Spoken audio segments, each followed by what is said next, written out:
It's 10 o'clock. It is 10 o'clock and it's time for the council to be in session.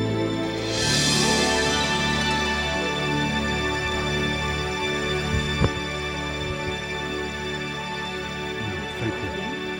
No, I know it is. Thank you.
Okay. George City, I think, had a chance to talk to him or something this day. Yeah. We have a lot of resolute people who want to make presentations, so be patient. I also have questions. I've got my kids here are getting at it. We're going to go to San Juan County tomorrow. Are you?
It's 15 minutes after 10, and we have Ms. Galaner and Ms. Mistakowski. 3 members present. We need 7 more for a quorum.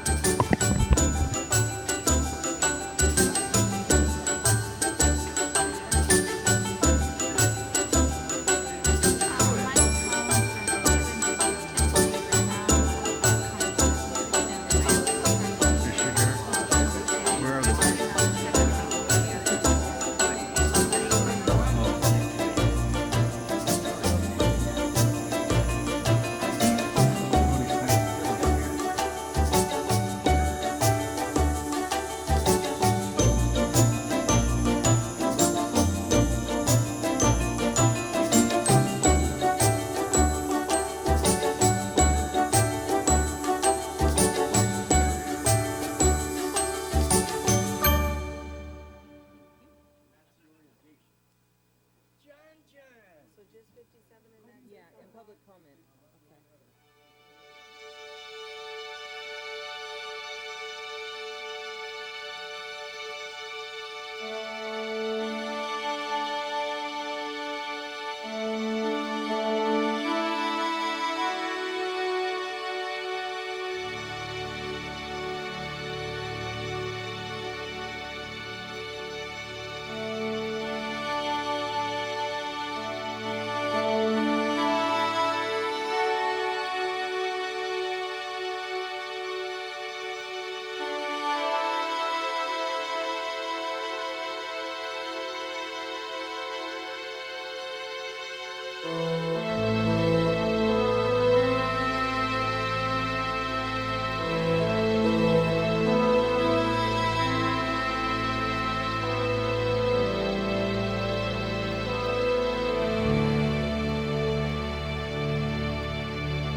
It's 20 minutes after 10. We have Mr. Alatorre, Mr. Bernson, Ms. Kalaner, Ms. Goldberg, Ms. Mistakowski.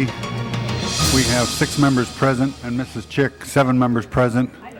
If the council would come to order, please, we're going to start with our presentations. So could we have some order in the council chamber? We will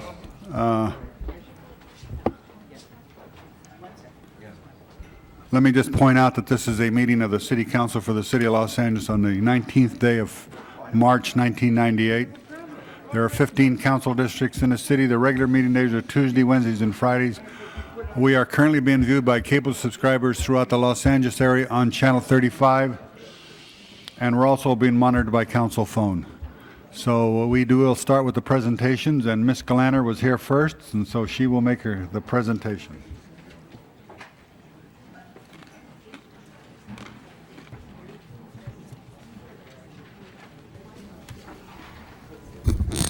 Thank you, Mr. President. This is another one of those hail and farewell kinds of presentations. I have with me this morning Roger Gorky, whom many of you will remember before his current job. Roger was for many years the staff scientist at Gila Bay and used to appear before us on a pretty regular basis to explain to us what we needed to do to improve our sewage treatment and make sure that Santa Monica Bay was protected. He then left and became the Stormwater Management Program Coordinator for the City of Santa Monica, where he continues to tell us the same things, essentially. But he is about to depart the Los Angeles area and go off to Washington to become Assistant Administrator for Water at the US EPA. And I am heartbroken at losing him from here, but I know that in his new position he's going to come back and tell us exactly the same things. And as I was just pointing out to him, now that he's a federal employee, he can fly back and forth all the time. Roger has been a really important resource, I think, for the City of Los Angeles, as well as Santa Monica, in helping us to understand the kinds of things we can do, and most of which we have now done. Some of the rest of them we're going to work on as long as we can keep stormwater money for stormwater pollution. And it's really a shame that he's going, but the country is lucky to have him because, first of all, he's a really nice guy, and we can always use more of those in Washington. Second of all, in politics for that matter. Second of all, he knows what he's talking about. We can always use more of those as well. And he's been an important resource and an important friend, an important part of the environmental movement here in the Los Angeles area. In his spare time, he's a member. He's also helped me out in my district, where he is a resident. He served as a member of the West Los Angeles Community Police Advisory Committee. I guess he still is. He's a former member of the Mar Vista Community Police Advisory Committee. He moved. And he's also currently president of the Los Angeles League of Conservation Voters, an organization near and dear to my heart. In his spare time, on top of that, he participated in the Ironman Triathlon in Hawaii in 1997, which explains why I treat him with great respect. And he's continued to do all of this and maintain a sense of humor at the same time. So he's joined here today by his parents and his sister, who wanted to see what a city council meeting looks like, so I hope everyone's prepared for this. And it is my honor and pleasure to recognize Roger's many achievements and contributions to cleaning up water on the Pacific Coast, and to wish him all the best in Washington, where he is going to begin cleaning up the rest of the water as well. It's been a pleasure to work with you. Congratulations. Come back soon. All right? Okay, wait. Let him talk. Yes, by all means. Hold on, we're going to do this in the back. Congratulations. Yeah, thank you very much. It's been a pleasure to work with the City of Los Angeles, both as an advocate and as a former bureaucrat with the City of Santa Monica. I would like to introduce my family. I have my dad, Fred Gorky, my mom, Nancy Gorky, and my sister, Gretchen Gorky, here to share this moment with me. And I wouldn't be here today if it weren't for them, so thank them as well. Well, great to acknowledge that. Welcome, welcome. Okay. All right, for a presentation, Mr. Ferraro.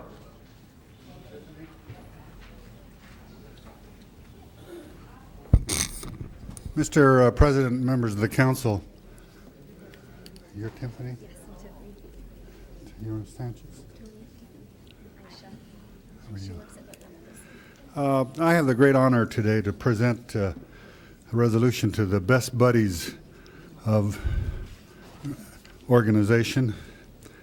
It's a national nonprofit organization initiated in 1989 by Anthony Kennedy Shriver. And whereas the mission of the Best Buddies is to enhance the lives of individuals with developmental disabilities by providing opportunities for socialization and employment. Whereas Best Buddies has established a friendship program which matches individuals with high school peers or college volunteers in 18 high schools and 16 colleges in California.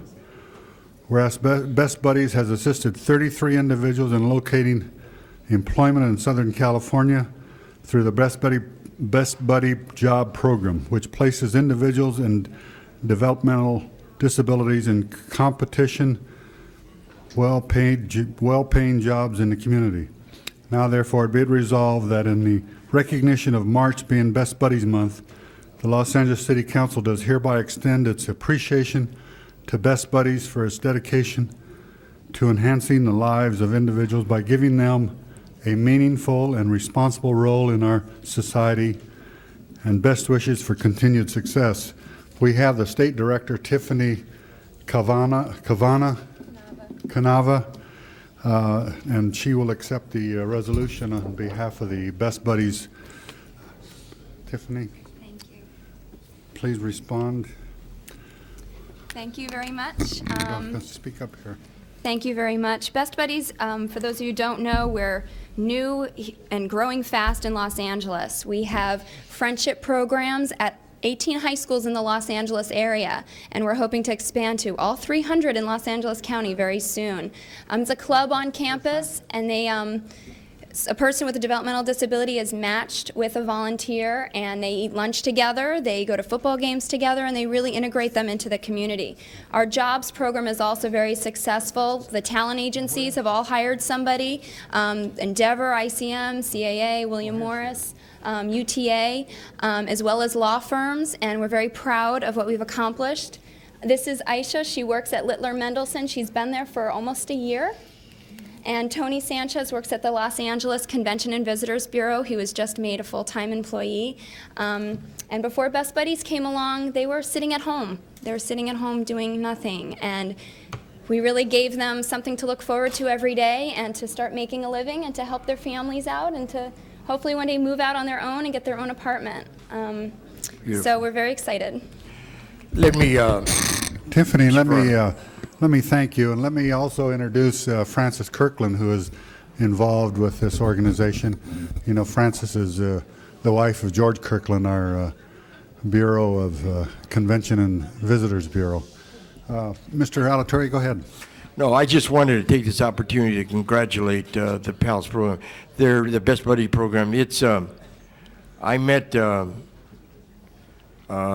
Mr. Shriver when he came into town about 4 or 5 years ago, and when they started the program. I mean, it's been a program that's been around the country for a while, but they moved here to California, and the work that you have done in a short period of time and your emphasis with helping out the physically challenged development disabled, it's incredible. And I just want to thank you for the work that you do to make their lives just a little bit better and make the city of Los Angeles that much better. Thank you so much. Thank you. Thank you, Mr. President. All right, Mr. Burnson for a presentation.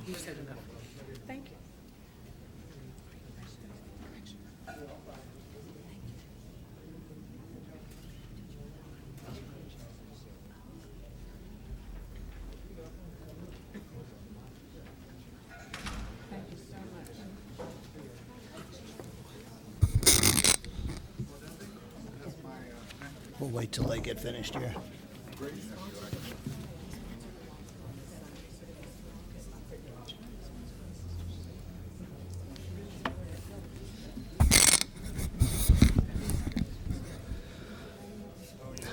Mr. President, members of the council, we have with us today Dr. Arnie Sherwood. It's been my pleasure to have been associated with Arnie for several years now in his capacity as a member of the planning staff at Southern California Association of Governments. He has recently retired, and I don't know what he's going to do now, whether he's going to just vegetate or whether he's going to do some consulting. But if he's going to vegetate, it'll be a terrible waste of talent, I can tell you that. Arnie Sherwood, who is a PhD, was trained as a nuclear physicist, but found planning more interesting and explosive. And I think those of us who have dealt with planning issues will appreciate the fact that it can be more explosive than nuclear science. As a nuclear physicist, Arnie was employed in Paris, but would rather work and live in the city of Los Angeles. Arnie was recruited by the Southern California Association of Governments to develop the growth forecasts for our region. Arnie loved the work and the people so much he stayed for a quarter of a century, working his way up from regional planning to director. And whereas Arnie has a unique talent of fusing his technical expertise with political savvy in his dealings with elected officials, which are all the regional council members of SCAG. Arnie is most likely the only person in the region and perhaps the nation to truly understand air quality conformity. Now, if you understand what air quality conformity, you have to have an IQ of about 200 or better. I don't think anybody really totally understands what, maybe Arnie does. Arnie, do you totally understand it? Arnie has been on the cutting edge and the pathfinder and principal architect of the first South Coast Air Quality Management Plan. And whereas Arnie worked very closely with myself in his activities with SCAG, particularly in my role as chair of SCAG's Implementation Committee, Arnie's work at SCAG helped reconcile many of the City of Los Angeles' important development projects with South Coast Air Quality Plan. Now therefore be it resolved by the adoption of this resolution, the Los Angeles City Council wishes Dr. Arnie Sherwood well in his retirement and commends him for his contributions to the City of Los Angeles and the Southern California region. And I'm just going to add a few words of my own. You know, I've had the opportunity of working a lot with a lot of staff people in various organizations as well as our city staff in my transportation involvement and seismic and other things. But I have never found anybody who was more willing and cheerfully willing to help and give advice and do the job than Arnie Sherwood. And we're really going to miss him. We're not only going to miss him at SCAG, but we're going to miss his efforts that he did on behalf of our city of Los Angeles. So Arnie, I want to present this resolution to you on behalf of the city and myself and wish you the best for your future. Can you say a few words, please? Just set it down. Councilman Burnson, members of the City Council. It's been my great pleasure to work with the city staff, and various council members over the years, including council members in the early days, Howard Finn, Bobby Farrell, Pat Russell, and especially Councilman Burnson. Worked on a lot of projects to help the city meet regulations of the Clean Air Act and Clean Water Act. My philosophy has always been that you can't have a healthy region without a healthy center. And again, thank you very much for this resolution. Thank you very much, Councilman Burnson. Follow me. We'll take a picture of that. Thank you, Mr. Burnson. We have a quorum now, so let's call the roll. Alatorre, Bernson, Schick, Fear, Galanter, Goldberg, Hernandez, Holden, Miskowski, Ridley, Thomas, Warnish, Wax, Walters, Ferraro, 12 members present, the quorum, Mr. President. Okay, the first order of business. Approval of the minutes. All right, Ms. Sikowski moves and Mr. Hernandez seconds. There's no objection, unanimous vote. Next item. Commendatory resolutions for approval. If there's no objections, unanimous vote. Now, the next person would be Mrs. Chick for a presentation.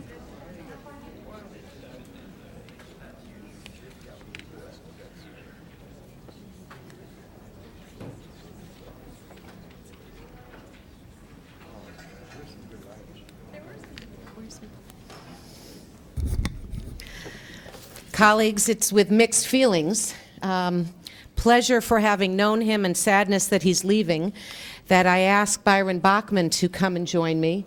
And I thought I saw your boss. Mr. Hahn, would you like to join me up here? You're losing one of your longtime employees. A quick history that you probably know better than I do. But Byron has spent 27 loyal years with our city attorney's office. He started in 1972. He served in the criminal division as a trial deputy in Central Trials and in Van Nuys. He then became an assistant branch supervisor at Hill Street, and then a supervising trial deputy in Van Nuys, and a supervisor of law and motion, which you're going to have to explain to us, for all the branch offices. Then he became the legal advisor to the Fire Commission from 1983 to 1987. And his most recent and last assignment, and the reason why I know him so well, as the legal advisor to our Police Commission from 1985 to the present, 14 years of, I'm sure, very interesting work. And then as legal advisor also to our Emergency Operations Board and legal advisor to the Public Safety Committee for the City Council. Byron has given us some difficult advice over the years, but always very good advice and thoughtful advice. And I'm going to, on behalf of the City Council, wish you lots of good luck. I still think you're way too young to be retiring. You're right. Way too young, also because he's extremely close to my age. So, but a deep and heartfelt thank you for all the good work that you've done, and all the good work probably you're still going to do. Congratulations. Would you like to say a few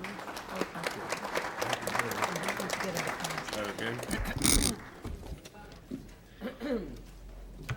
Members of the Mr. council. Mr. Burnson, wait a minute. Excuse me, Jim, 1 second. I just want to also wish Mr. Bachman the best in the future. I just want to recall one little incident. There were many times that he assisted my office in my district, but I'm sure the one we both remember best was the juice bar, right? Yes, sir.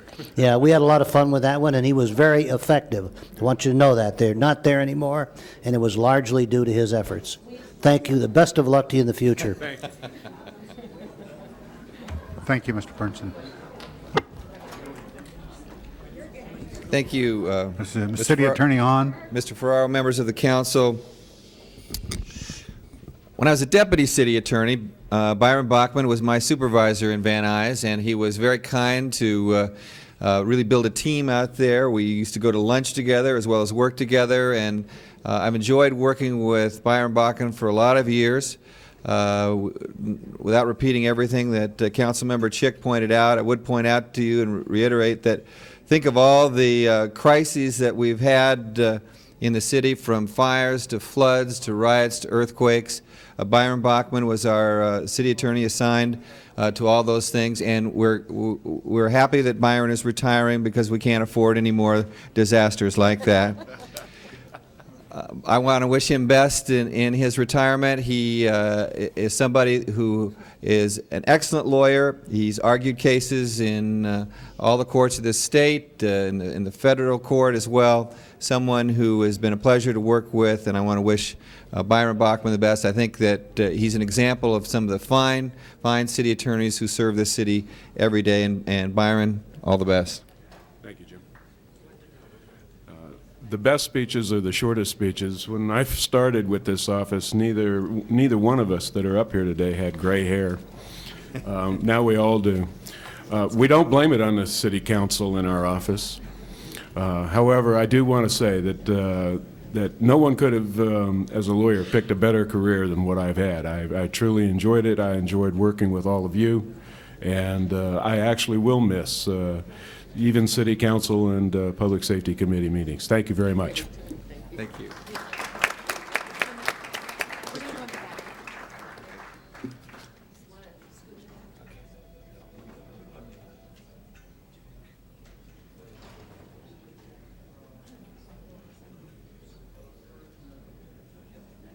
Mr. Hernandez for a presentation.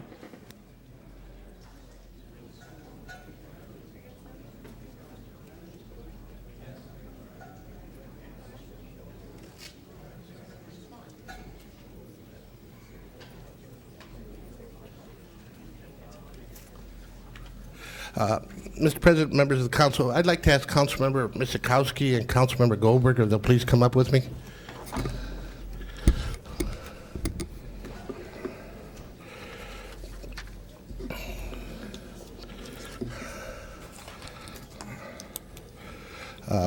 I remember a rainy January day, or just before January, when Councilmember Misikowski and Councilmember Goldberg and myself went out to talk to some gardeners in the rain in the front of City Hall steps. And they were basically protesting the fact that we were passing a law that was going to impact their livelihood. And the reality being that hopefully one day we'll be standing here with a solution to that problem. And it's something Councilmember Misikowski and myself and Councilmember Goldberg have continued to work on because we have a commitment in that direction and working with the Department of Water and Power. But today we're all here basically united to celebrate the first day of the gardener in the city of Los Angeles. You know, when I was in Washington, D.C., I realized that a lot of their homes do not have gardens. And one of the realities about the city of Los Angeles is that we have gardens throughout the city. And rarely do we recognize the people who are responsible for the maintenance of those gardens. The people who are out there working every day, and we see them every day.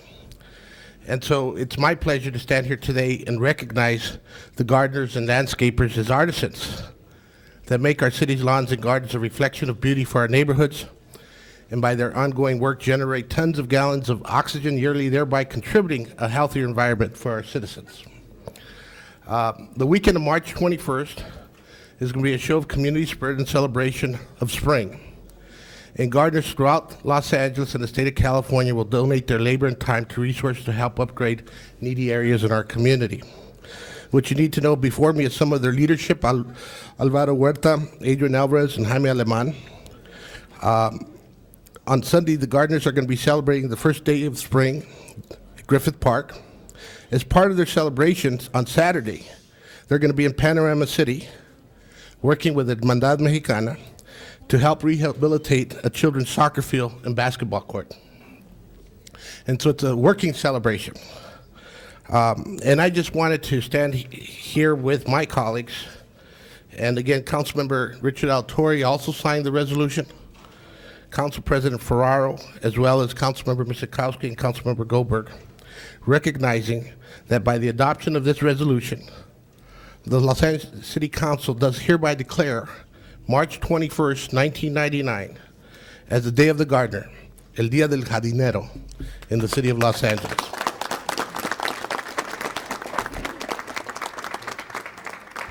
Thank you, Mr. Hernandez. It gives me a great pleasure to stand here and join you with Adrian and Alvaro and Jaime and a number of the people who we worked with on some issues that we had to come together on.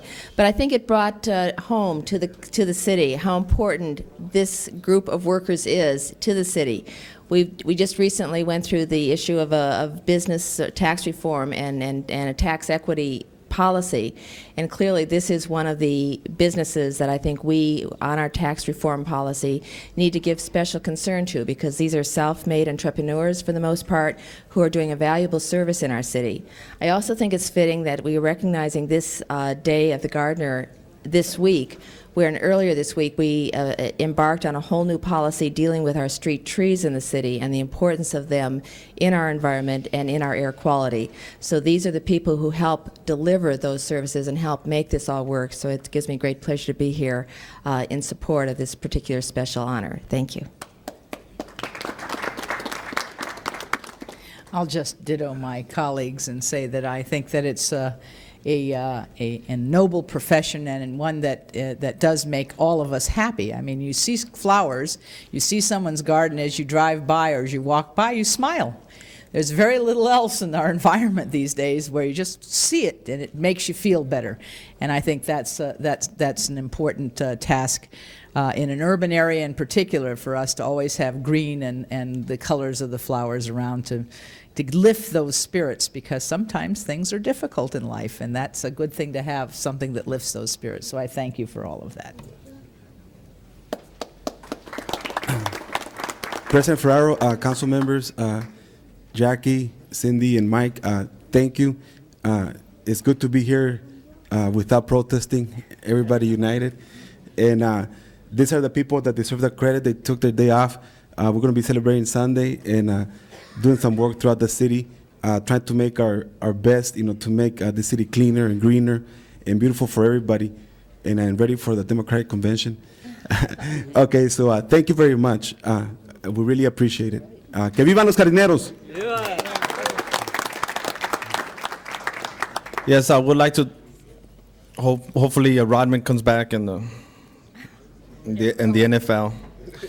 We'd like to take this opportunity to thank Councilmember Mike Hernandez for all the work he's done with the gardeners, and would like to give him a little gift here, and hopefully that in the near future we can give all the city council members a gift for their support for the gardeners. Thank you very much.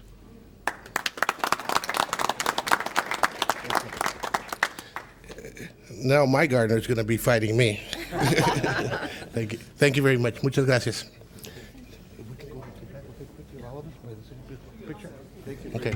Yeah. The chair, I have one more Oh, I'm presentation, sorry. Mr. Mayor. Mr. President, excuse me, I didn't mean to demote you.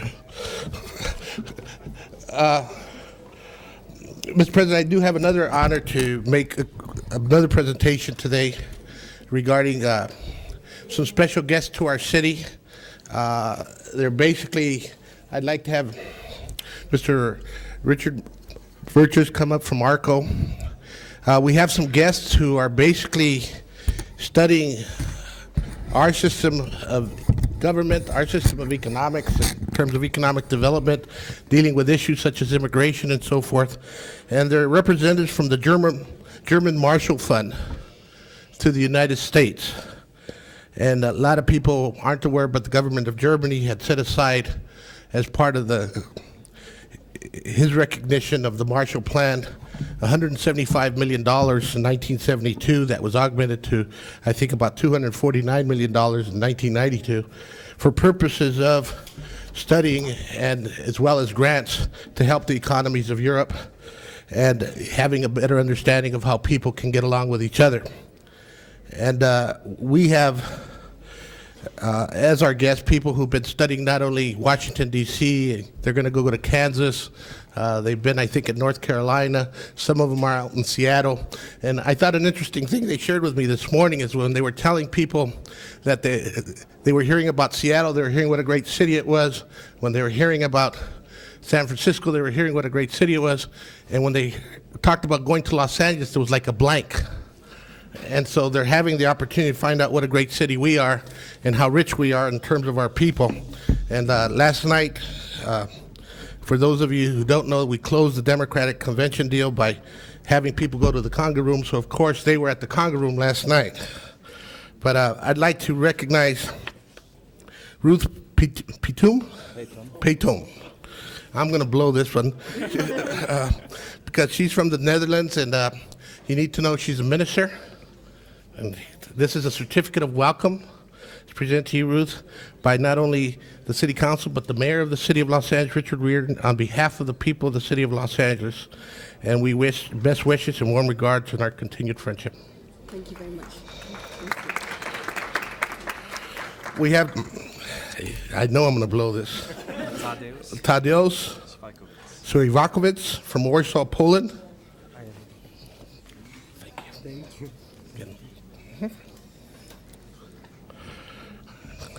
Okay, Szabolcs Keresbarkely. Did I say that one? From Budapest, Hungary. Thank you very much. Which one's the guy who works at news stations? TV stations, and I think it's a public-private private television station. Okay, and you teach international studies? Yes, I work in the Czech. And the Chief of Staff of the Prime Minister. And then we have Damian Kazay from Paris, France. And what do you do? I'm a kind of bureaucrat. Civil servant. Civil servant as a financial judge. And I don't know if they have a spokesperson, if you'd like to say a few words.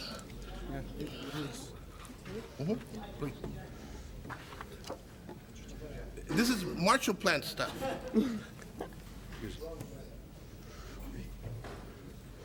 Thank you, Mr. Hernandez. We're very honored with being here, getting these certificates, but also to get the opportunity to learn about your city where we see every day on our European television screens. But that's not all about LA. And these days we learned about your problems. When I left the airport, it took only 15 minutes to get lost in a traffic jam, so I think you have to make some solutions about your transportation. But we are very, very impressed by the way you try to unite the populations of the different countries that come to live here. We thank Richard Virtus for all he did to make us comfortable with his whole team. We really think that you can face this challenge to be an example for the world to get to know each other's cultures, to form a real one population of this splendid city. And we wish you all the luck and the best. And we learned about your solutions, and we will use them to fight our own problems in our countries. Thank you.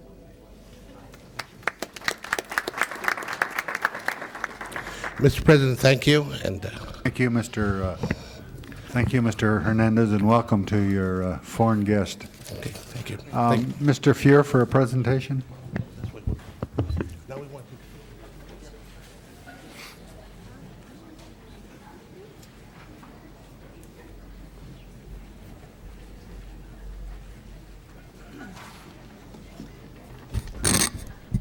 Mr. President, colleagues, I think that at least some of you are aware that my dad was a prisoner of war during World War II in Stalag 17.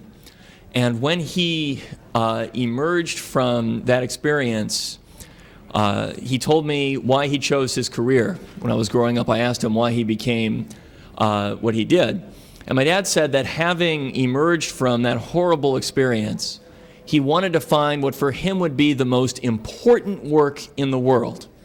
And so he became a teacher and then a school principal.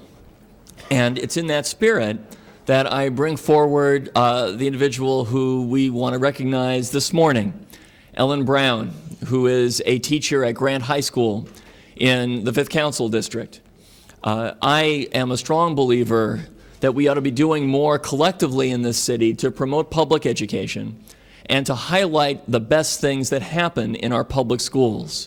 And Ms. Brown truly exemplifies the best of what our school system offers.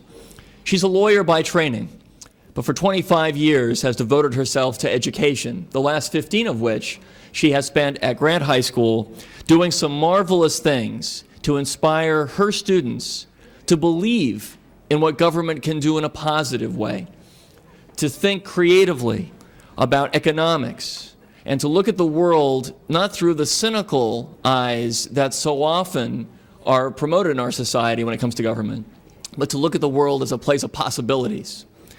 Ms. Brown has, among other things, organized Grant High School's Close Up Washington program, where students from Grant go to Washington, D.C. for a week of intensive government study.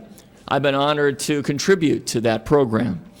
In addition, she is the sponsor of the school's chapter of Junior Statesmen of America, which is a student-led political science organization. Ms. Brown is a very accomplished educator. She herself is a mentor teacher to newer colleagues and participates in a teacher exchange program with Japan. She's also been honored by being one of a very small number of teachers selected annually to attend the Supreme Court Summer Institute and the Williamsburg Summer Institute.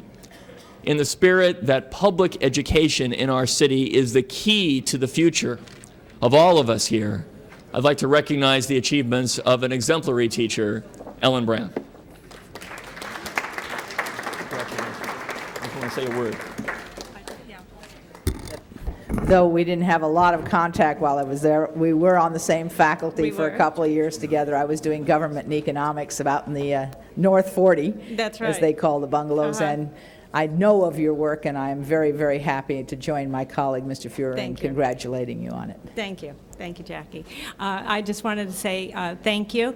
Can I introduce my family? By all means, please. Okay, I'd like to, my husband, who is been very supportive.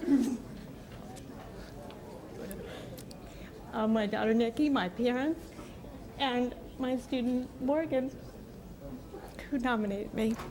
Anyhow, thank you. Yeah, we can get a photograph. Thank you, Mr. Fuhrer. Thank you, Mr. President. Mr. Savarnich for a presentation.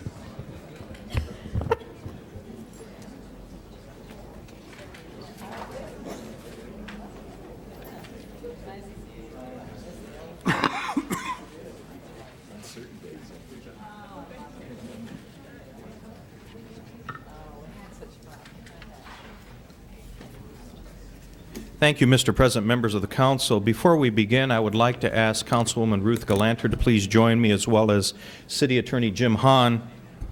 And we'll begin just in one moment.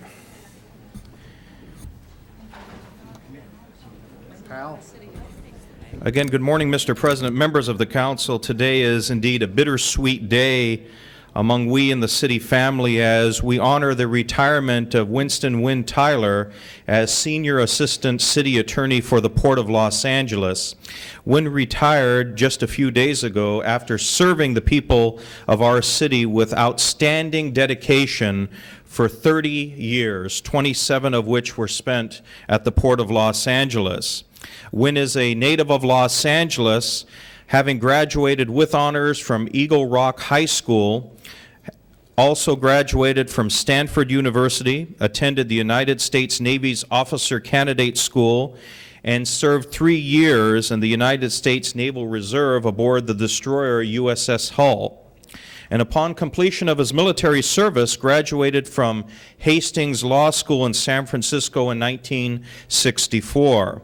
He began his professional career in 1966 with the City of Los Angeles City Attorney's Office, handling criminal and civil litigation, but then accepted a position with the Los Angeles law firm of Kirtland and Packard in 1968.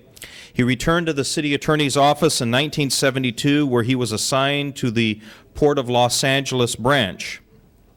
In 1982, he was promoted to managing assistant at the Port of Los Angeles branch of the City Attorney's Office, a position he held until his retirement again just a few days ago.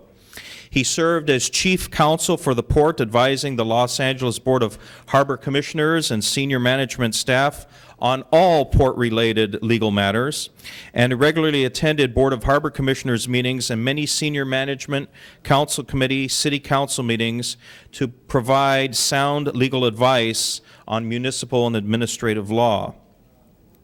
He also was a counsel on behalf of the Port of Los Angeles regarding the Alameda Corridor, and as chair of that board, I would also like to mention his good work in that regard. He has handled major litigation, including lawsuits resulting in landmark precedent-setting court decisions pertaining to the State of California Tidelands Trust Act, airport noise, oil field subsidence, municipal finance, which is the Nexus, and the City of Los Angeles Charter, and other major litigation. He also represented Lockheed Air Terminal, Inc. in a leading U.S. Supreme Court case in 1973 regarding preemption of aircraft noise regulation, and successfully represented the Los Angeles Department of Water and Power in a $6 million settlement of a lawsuit against oil companies held responsible for structural failure of the Baldwin Hills Dam in 1967. Mr. President, members of the council, we indeed have a dedicated city employee who has given of himself and of his time and of his career serving the people of the city of Los Angeles. And now upon his retirement, he and his wife Margaret, who also works for the Port of Los Angeles, plan to retire to a ranch in Santa Ynez where they place to ram farm animals, grapes, and bonsai trees. Mr. President, members of the council, would you please join me in honoring a truly fine gentleman, Wynn Tyler, upon his retirement? And before we make the presentation, I would like to ask Council Member Galanter and City Attorney Hahn for comments. You'll notice he's retiring somewhere very far away from the ocean. This is a little suspect. I also want to thank Win for his work for the city, and for the one thing Rudy left out of that lengthy recitation of his accomplishments. In his years at the city, Win Tyler has, of course, also had to train generations of council members in the law pertaining to all of those departments that were mentioned, and a number of other things as well. And as one of those council members who got an education from him, I wanted to join in saying thank you for all of your work, and to wish you well in the inland part of the state. But come back and visit anytime. We let you in by special dispensation, and the ocean is waiting. Congratulations. Have a wonderful time in your retirement.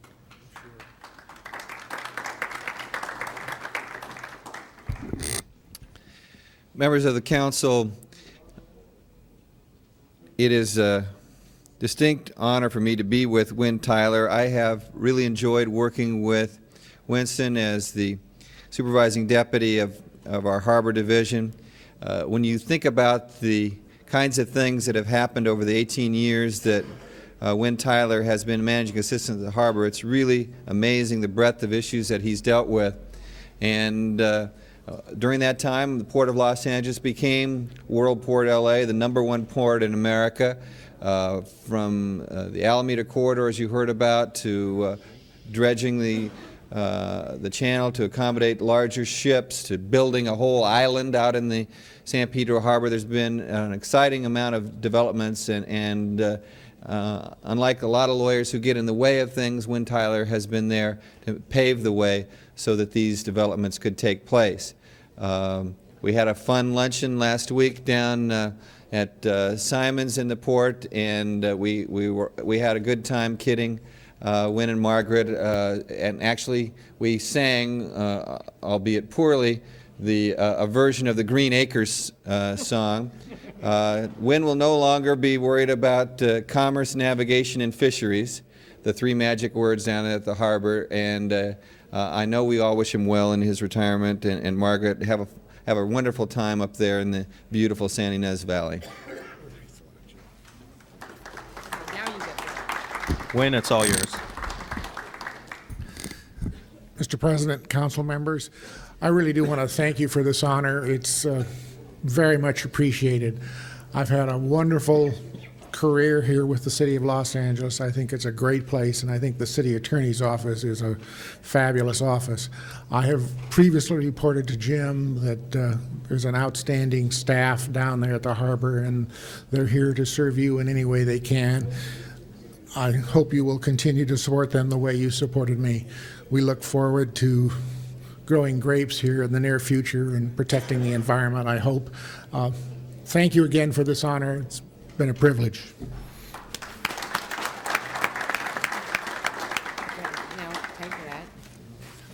I haven't done this before. I don't know how to do these things. Win, have a good retirement, Win.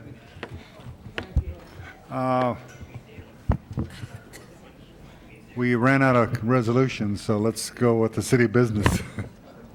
Let's take those items that are going to be continued first. Item number 55, Councilmember Goldberg requests to be continued to March 24th. If there are no objections, unanimous vote. Item number 58, Councilmember Ridley Thomas requests to be requests to be continued to March 23rd. If there's no objections, unanimous vote. Next item. Item number 2 is a confirmation of mayor's reappointment of Robert K. Jung to the LA Convention and Exhibit Center Authority for the new term ending January 16th, 2003. Can we have, is he here? You want to take the center table? This is the Community and Economic Development. Mr. Hernandez moves. Any discussion? If not, this is a reappointment. Tabulate the vote. 14 ayes. That is approved. Mr. Young, you have been approved, and we want to thank you for your service to the city. Thank you. Okay. That was simple. Forthwith on that. Next item. Item number 1 is a required public hearing on 3 street lighting districts. Okay, is there anybody in the audience who wants to be heard on item number 1? This is a street lighting district in the 3rd, 7th, and 15th district.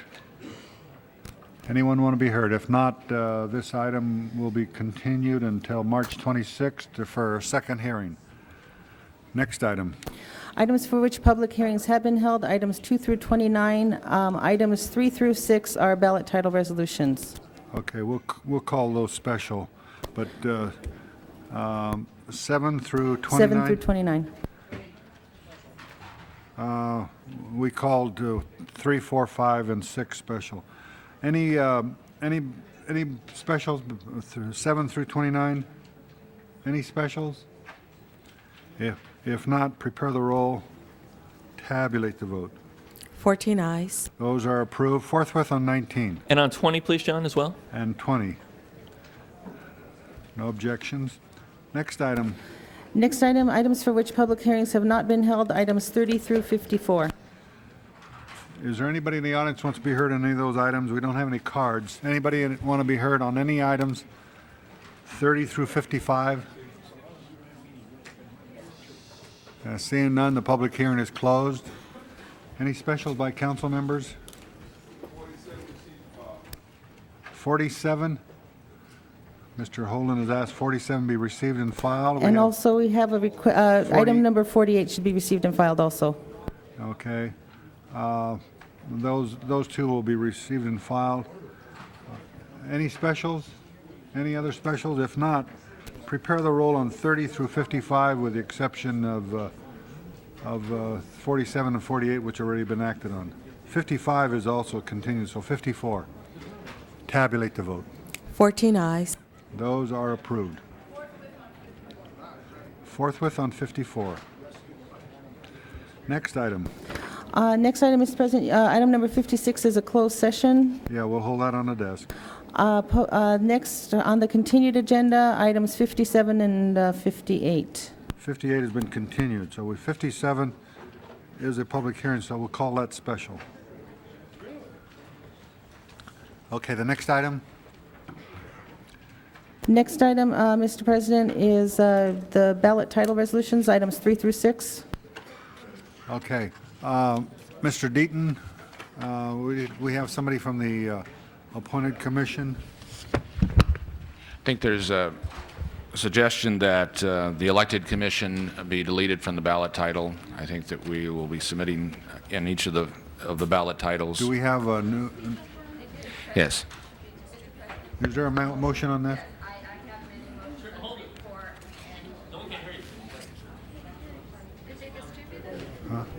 I have the amending motions on the ballot title with both the resolution and the motion to amend it. It's clarifying language as requested by both the elected and appointed charter commissions. It doesn't change anything, but it is what has been requested by that. It has been set forth by the Could you city. read that, Ms. Sikowski, because The I don't think it's been passed out yet. resolution language will say, shall a new charter be adopted with the following significant changes? Among others, increased authority for the mayor, particularly over the administration of city departments, decreased authority of the city council, particularly over decisions by boards and commissions, increased authority for the controller, including conducting performance audits of departments, changes to rules regarding control and settlement of litigation, an advisory redistricting commission, a system of self-elected advisory neighborhood councils, and a Department of Neighborhood Empowerment, a new Office of Finance, an enlarged City Planning Commission and Area Planning Commissions, and continuing the current mayor-council form of city government with an elected city attorney and an elected controller.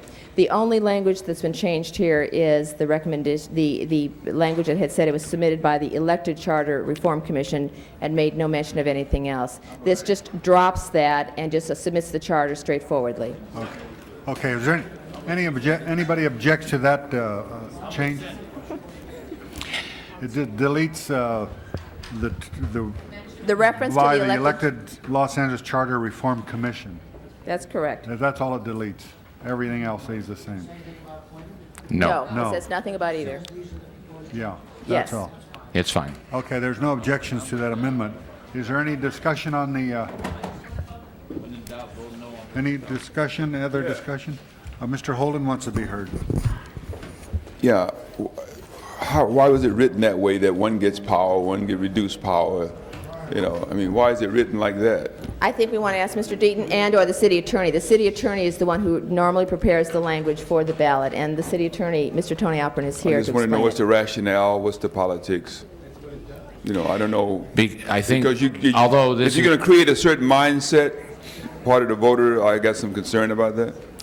Mr. Holden, although it is, the city attorney should come forward, it is their You language. hold my time as president while the city But- attorney is coming forward. In short, if you, Put forth the correct mindset. if you look at the charter change, I think this is a good summary of what happens. There is increased authority for the mayor. Yeah. There is decreased authority of the council, particularly as it relates to decisions over boards and commissions.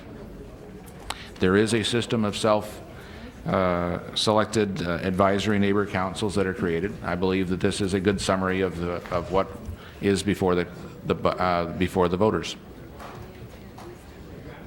And at the end, it says that it doesn't change the remainder of the charter, which is ancillary, but it does say that. So the statement is accurate. It does change. It doesn't change the rest of it. What the first part says is the significant changes that it does make in the charter. It makes a change in the neighborhood planning councils, which takes away, which completely throws out the window the process that is now in place, where the neighborhoods, whether you call them council or otherwise, can come and protest and address. It does limit the number of appeals to one from any body, but the... Why is that not important enough to put in here? Didn't we have this discussion the other day? No, this is when- not a discussion, Mr. President. This is something that's descriptive, that really I know, but we approved it the other day. No, you didn't approve this. And Mr. Holden, as we, two things. One is that given the number of words, that I'm not certain that that particular concept could be described in all these words. There will be... Does it limit access or does not limit access? Restricted, make it more restrictive or less restrictive in terms of the community or individuals to address the government as it relates to planning and development? Yes or no?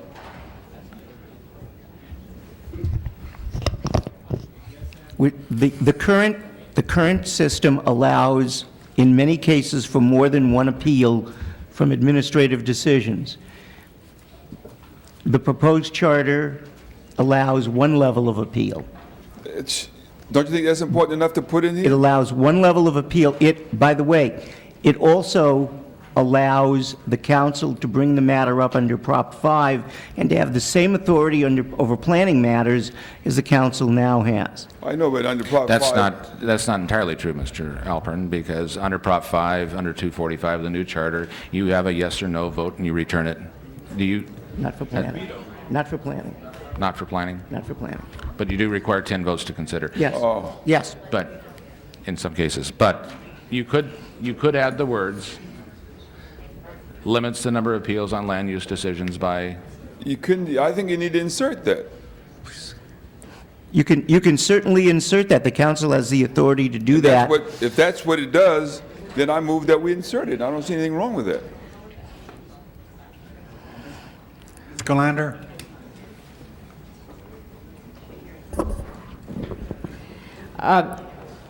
I walked back into the room in the middle of this discussion. I didn't hear what the reason was for deleting the reference to the elected charter commission. But it seems to me that there is a good argument for having it in, because otherwise, if it's not there, people are going to say, well, what happened to the proposal from the elected charter commission that the council didn't have the authority to meddle with? Where is that? And granted that this was also submitted by the appointed commission, nevertheless, that one, of course, we did have the authority to monkey with, but I think that the public is entitled to know that what they're voting on is something that came out of this much touted process in which people were directly elected by the voters in order to submit something, and this is in fact what they submitted. And if it's not there, then there's no indication at all that that charter commission did what it was assigned to do, and it did what it was assigned to do. Well, I think in the arguments they have, it's pretty obvious that they were involved, but I really don't see any objections to leaving the elected Los Angeles Charter Reform Commission and the appointed. Accepting that the appointed commission did not submit it. They do not have the power. Okay. Okay, then we should I think the choice is. All right, Ms. Sikowski? First suggestion was to ask for the drafting of language, which actually was drafted, to make reference to both. But because the language has some anomaly in that one was submitted and one is recommended, it is the recommendation of both the elected and the appointed who are represented here today to just delete any reference, let the ballot arguments themselves speak for themselves, and make this very clean. Just this is what the charter does. All right, Mr. Fuhr? I don't have a need to talk. I just support Ms. Zakowski's motion. Mr. Wax? Yeah, I would have, preferred to have, like Ms. Galander says, either recommended by or adopted by both, or some other word other than submitted to make it accurate, but to indicate that both of the commissions, that this is the unified charter proposal. If you want to compromise and not have anything, fine, but I think I think Ms. Galander makes a good point. I do want to argue against Mr. Holden's motion because I think that skews that skews it. It is an aspect of citizen involvement in the planning process, and a negative one, but that's far outweighed in the proponents' views of the positive aspects of citizen involvement in neighborhood councils, such as the regional planning commission, the neighborhood councils themselves that will discuss land use issues, et cetera. So to just add in the negative part that Mr. Holden wants to do would leave, I think, an imbalanced impression and on a topic that's too complicated to put in a summary. And I think that we ought to just leave it the way the impartial people here at the desk here wrote it. So I would ask for a no vote on Mr. Holden's amendment. Well, was there a second to Mr. Holden's amendment? Rest assured, Mr. Holden, that it will be in my impartial summary, though. All right, Mr. Holden? Yeah. Mr. Wax's statement in opposition to clarifying the language in the ballot really demonstrates which side of the issue he's really on. Okay? Because, and then what it does, because his position is to... He signed the ballot argument in favor. No, his position is not only to deny access by the public, but also withholding information where the public would not have the need to know prior to the vote. Now, you can't give the full intent of what the reform, in fact, will do, what's being proposed. But I tell you, that is most significant, Mr. Wax. It is it's not in the body. It's not there. It's not there anywhere where you'll have less access to people. You have less access after the approval than you have today. Now, come on. If you want to, I'm surprised that you'd want to not share that with the voters.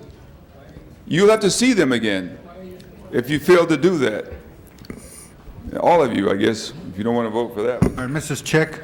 Yes, I move the previous question on the entire matter. Okay, any objection to the previous question besides Nate? Seeing none. Okay, what do we have before us? The debate has been closed. We have Ms. Sikowski's motion. Well, Mr. Holden didn't have a second, so we do. We have the revised language in front of us. We have the Ms. Sikowski's language. Prepare the roll. Tabulate the vote. 12 ayes, 2 noes. That is approved. And what's the next item? That's it, isn't it? All right, forthwith on that. Next item? Item number 57, you have a card? No, we have, what about 4, 5, and 6? Mr. President, there was similar language just to remove the submitted by the elected Charter Reform Commission on all of those, so it was exactly the same argument on 4, 5, and 6. Okay. All right, is there any discussion on that? All right, we have 4, 5, and 6 as amended by Ms. Sikowski. Prepare the roll.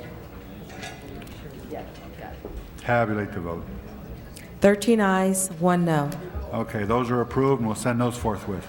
All right, the next item? Item number 57, you have a card. Okay, well, item 57, we have some people who want to be heard. Ron Van Buskirk and Tim Sands. Ron Buskirk.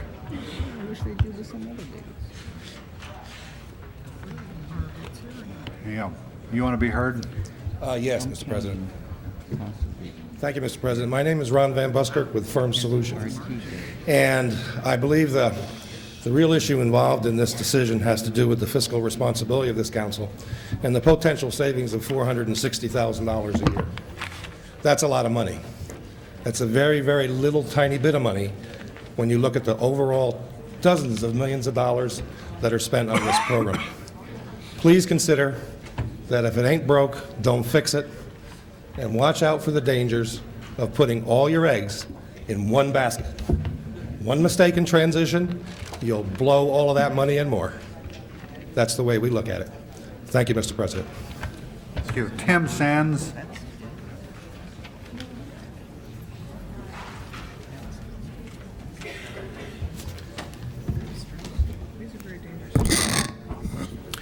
Good morning, ladies and gentlemen.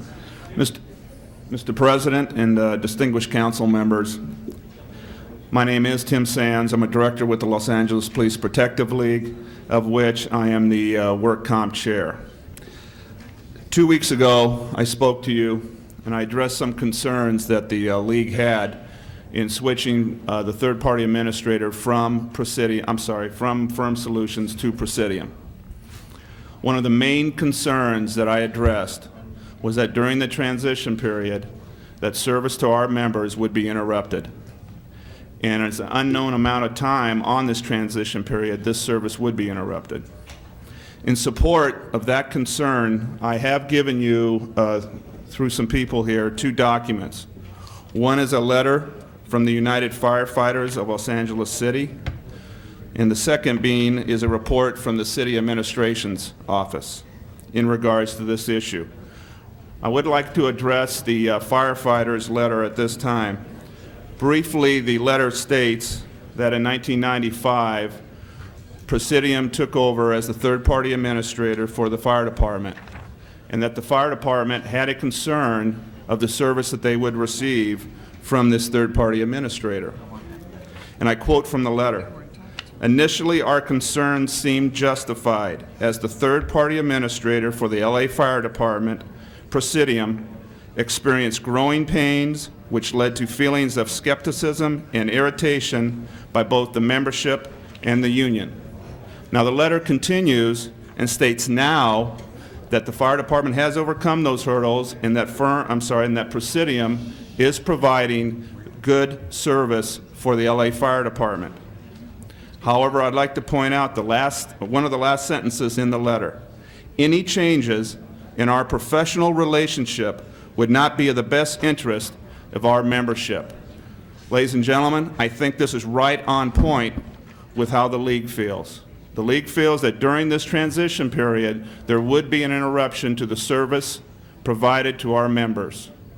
And based upon that, we are asking that you do not switch the third-party administrator of Firm Solutions to Presidium.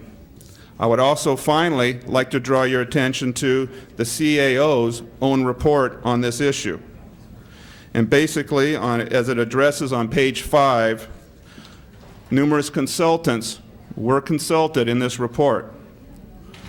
And I would like to bring your attention to some of their findings. One consultant, I quote, was strongly opposed to the use of a single TPA because of the need for backup and the large size claims caseload, which dictated the need for 2 firms. And finally, another consultant stated a third consultant was more concerned of the transition.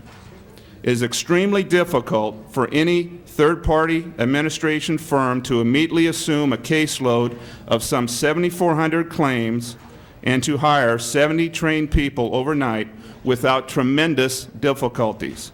In fact, his concern was that any cost savings could evaporate quickly if claims are mishandled. In conclusion, ladies and gentlemen, I'm here for one reason, and that is that the service to our membership not be interrupted, and that the service to our membership is good. At this point in time, Firm Solutions is providing good service to our memberships, and I would ask that we do not transfer our third-party administrator from Firm to Presidium. Again, I thank you for your time, and I thank you for hearing me. All right, thank you, Mr. Harold Anderson. Mr. Anderson here.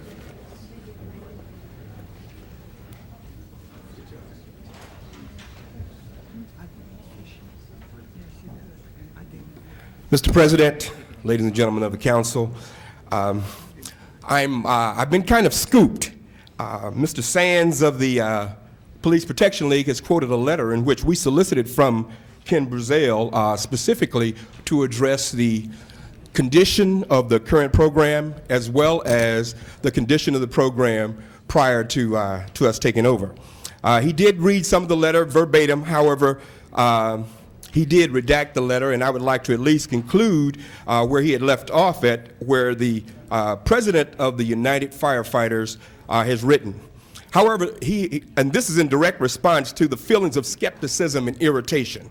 Mr. Brazel writes, however, these feelings have turned to optimism as Presidium has positively reacted to the initial problems and for the past 2 years has delivered an improved product, particularly in our high-profile cases. When Mr. Sands talks to you about the president of the firefighters union indicating that they would not want a change in the administration of their claims, and he quotes that any change in our professional relationship would not be in the best interest of our membership, what he failed to suggest was that Mr. Brazel wrote that in response to my question to him, indicating that Firm Solutions has proposed another third-party administrator to administer for the fire department. And when I asked Mr. Brazel personally what he thought of that, he wrote down that any change in the professional relationship with Presidium and the Los Angeles Fire Department and the city would not be in the best interest of the membership. And he finally concludes by saying, we recommend and we support the recommendation of the Personnel Department to retain Presidium. Now, those are just some things, and I think it's important that the entire letter be read. I did distribute a copy of the letter to you. But one of the other things I think that we've kind of lost sight of in this whole scenario since October of last year, when the decision of the Personnel Department was first published, and that is that it appears that we've lost sight of the fact that our mandate, our challenge, our charge should be the well-being of the sworn personnel in the city of Los Angeles.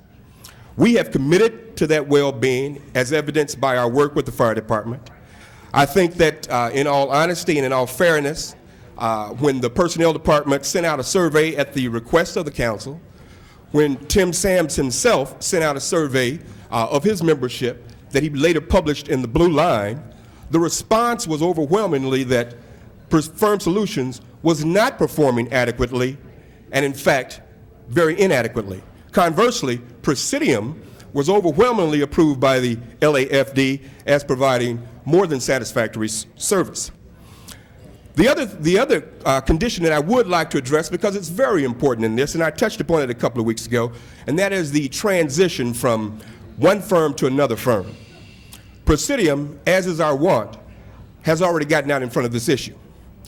We made the initial approach to the LAPD as well as to the LAPPL to talk to them about some of the peaks and valleys associated with transition. We have put together a senior management team that is poised, and in fact, if we are approved today by this August body, we will start the transition process on Monday morning at 8 a.m. That process and that team will be complete with members from Firm Solution and the League and the Personnel Department, and through the process of putting together timelines, assigning tasks, and an operations plan, we fully expect to be ready and willing to go within a 45-day window.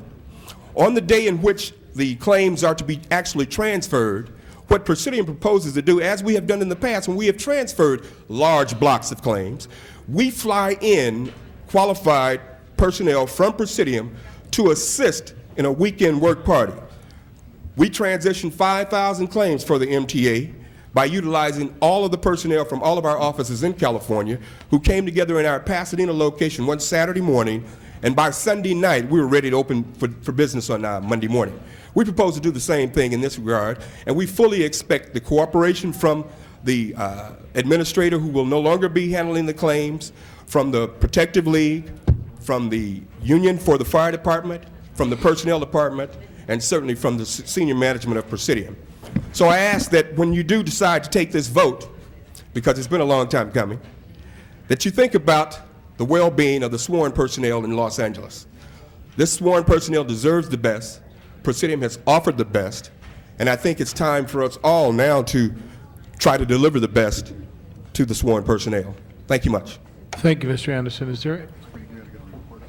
All right. Before we go to the council debate, we're going to hear from the people at the table, and then Ms. Goldberg will be first, and then Mr. Alatorre. Mr. Fujioka? I'd like to start. Bill Fujioka, Personnel Department. It appears that the principal focus now, with respect to approving this, our recommendation is the impact the new contract will have on the sworn officers during the transition process. You heard from a representative from FIRM, you heard from the League, you also heard from even the selected firm. We have my department will make an absolute commitment to work with the various entities, but what I'm here to ask is that given that the League has come out very, very strong on this issue, and the League representative is here, you heard he's the person responsible, I would like the League to make an equally strong commitment to work with us, because that's how it will work. If we have weekly meetings, if we have weekly meetings now with Presidium and the claims manager, I would encourage and ask the League to make a commitment to meet with us on a weekly basis, to develop that transition plan, to send out special notices to each employee in the police department that they represent, to help us send notices out to every single person who has an active claim. And with a partnership, a strong partnership with the League, those transition issues will be resolved. So I'd ask that the League would bring the same zeal that they brought to this process, to the transition process, and work with us, and I'm confident those issues will be addressed. Anyone else? Anyone else?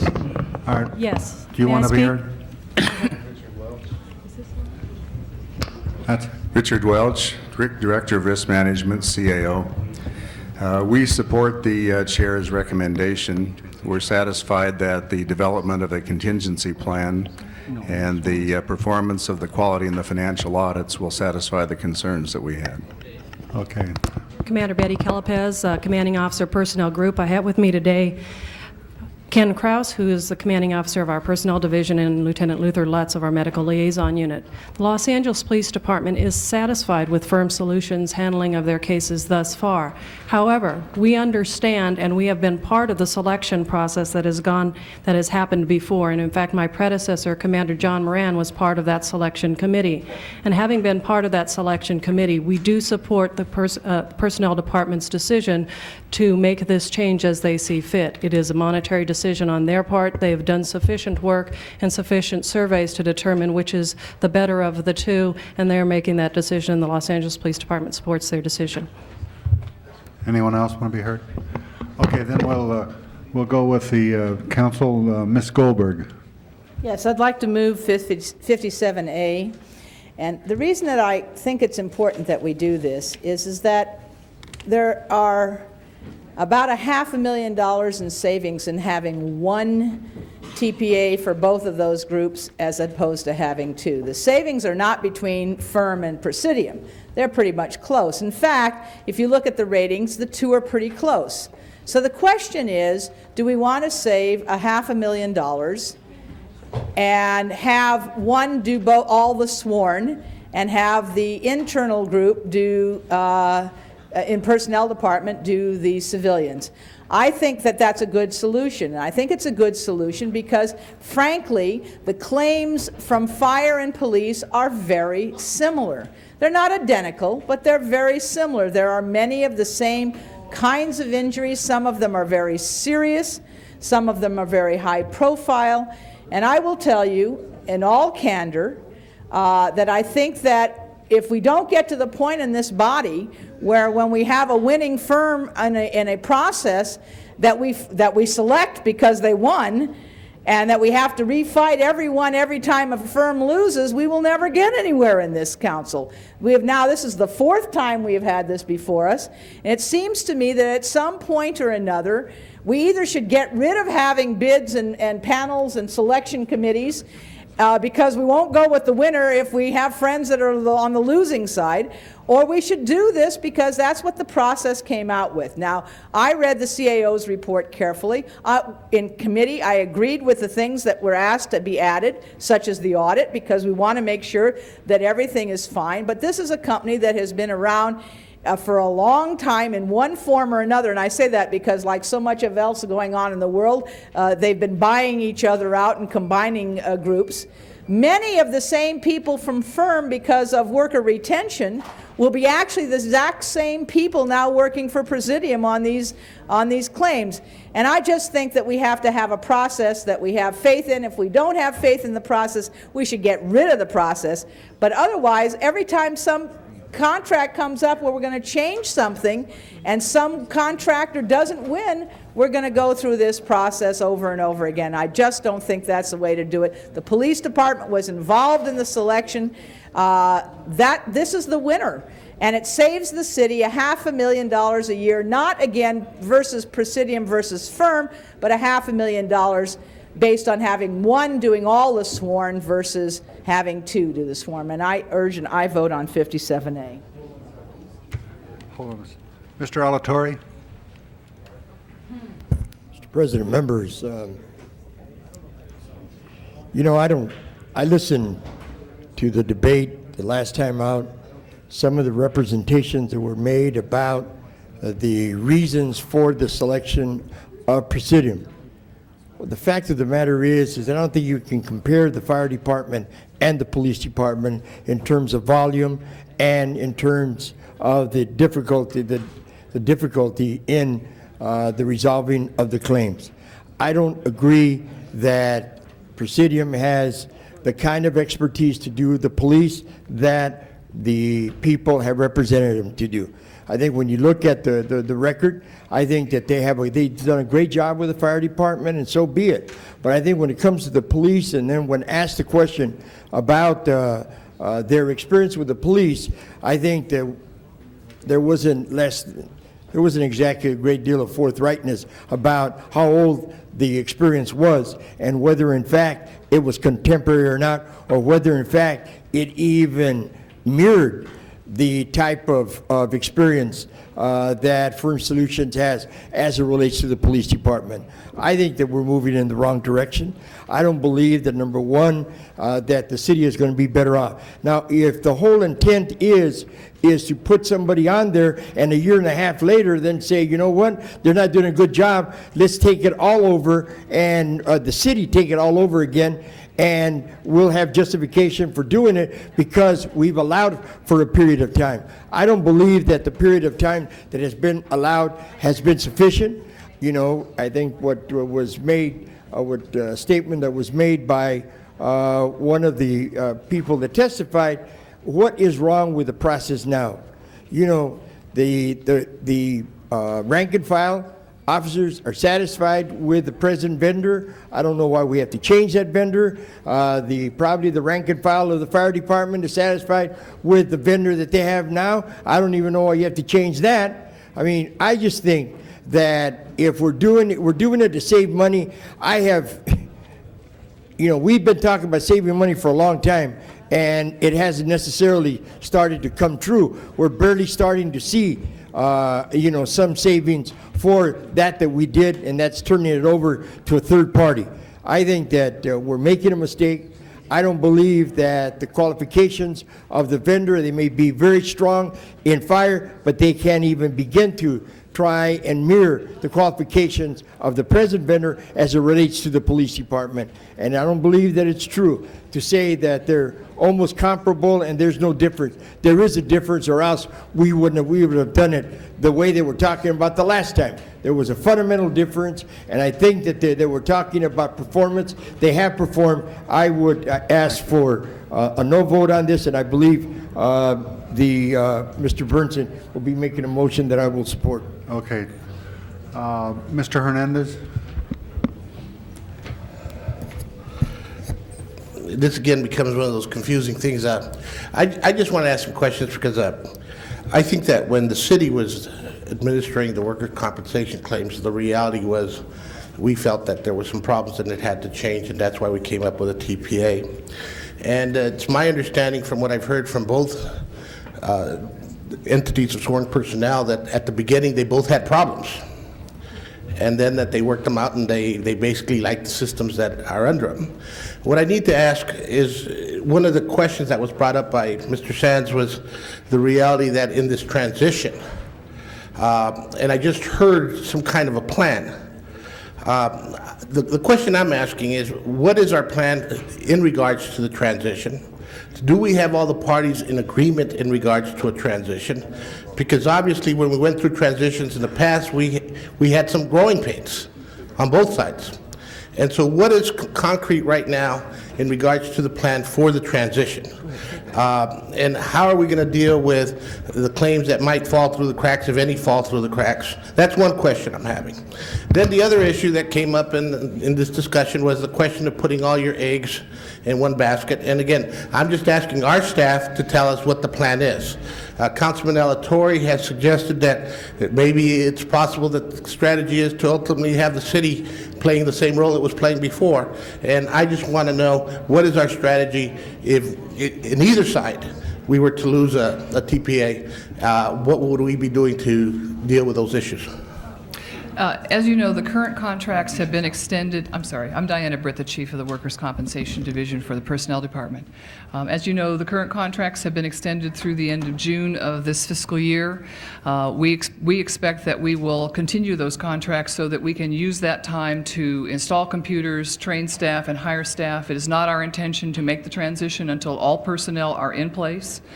Our third-party administration monitoring unit, which consists of 4 personnel, will be assigned full-time to make sure that this transition occurs and occurs smoothly, or as smoothly as it possibly can, when you're moving 7,500 claims across the county and to different staff. I certainly intend to encourage as many people from Firm Solutions who have been handling these cases for a long time to make the transition to Presidium if they would otherwise be laid off from Firm Solutions as the result of the loss of the city's account.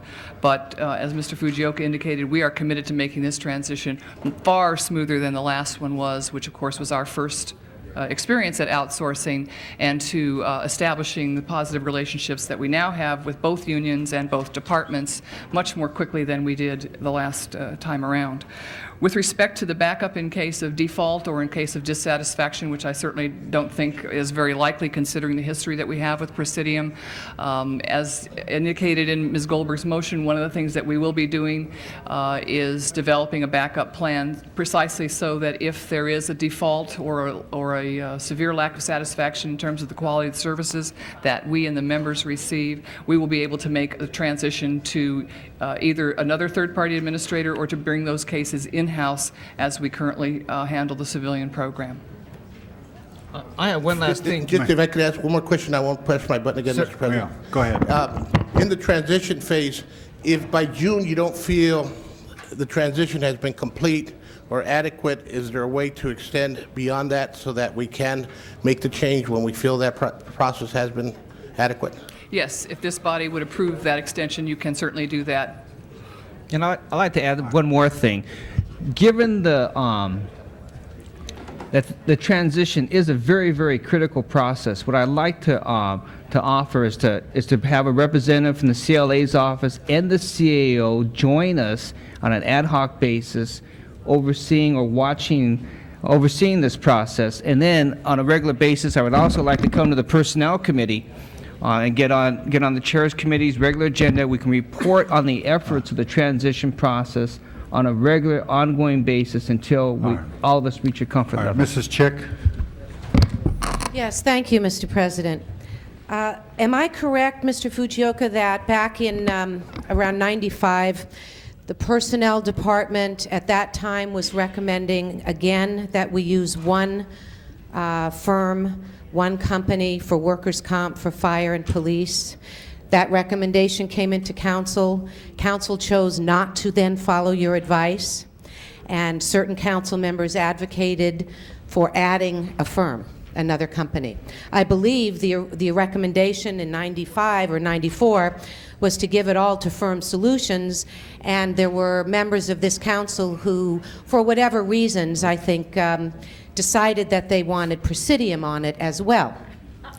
Now, after 4 or 5 years of experience, our personnel experts are coming again on a government efficiency, fiscal responsibility issue and telling us that we can save significant dollars and maintain service to key personnel on important issue like workers' comp by going with what they've always told us, one firm. And this time, they have experience with both the firms, and one has shown to be slightly better.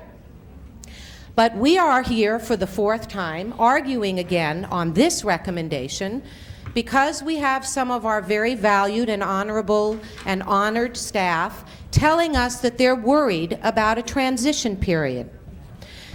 We have personnel telling us there are ways to handle that. And it could have been fire department coming and telling us that they were worried about a transition. And we'd be right back again then saying, gee, we don't want to go the more efficient and effective way. We're going to keep 2 companies in there. I have heard some of my colleagues asking, why is our respected General Manager of Personnel Department arguing so hard for us to do a certain thing? I love it when we have general managers and staff with the courage and integrity to argue things before us. I am hearing conjecturing that the reason you are making this argument, Mr. Fujioka, is because you have quite a conspiracy going and you are just dying to take over workers' comp in your department. Is that so? Why would you want to do that? It's not my intent to bring it all in-house. The program we're recommending, having part of it in-house, and then the half for our sworn staff with a very experienced and reputable TPA is a strong model. So you deny the rumor that the personnel department, that part of what this is all about is you are lurking out there wanting to take back total control of the workers' comp programs? I don't think anyone has called me Shogun in a long time, but I'm not quite an empire builder. And finally, colleagues, I would point out that with great respect for the concerns of the Police Protective League about the transition period and why I think our department has especially looked at that, when I read the 2 letters written by the representative in the thin blue line, the earlier one in like November, December, and then in January, February, here's how I read it. We're in the middle of contract time. We've been having problems with the company that's handling our workers' comp, and they haven't been listening to us. So now's a good time to put pressure on them and tell them, give us the service we should have and we deserve. And that company, wanting the contract, paid attention, improved their service, and straightened out. And now the league, who should be looking out for its best interests, is saying, leave us with that company. They finally have gotten the message and they've heard us. Okay. I want people to get the message when contracts are given right, for the right reasons. Thank you. I am supporting the Chair of Personnel Committee, obviously. Mr. Wax. I do agree with Ms. Chick in terms of wanting department heads to be forceful and really take a strong position and do that, but I want them to be completely candid and objective as well, and I don't think that Mr. Fujioka has been that in his forceful presentation, Ms. Chick.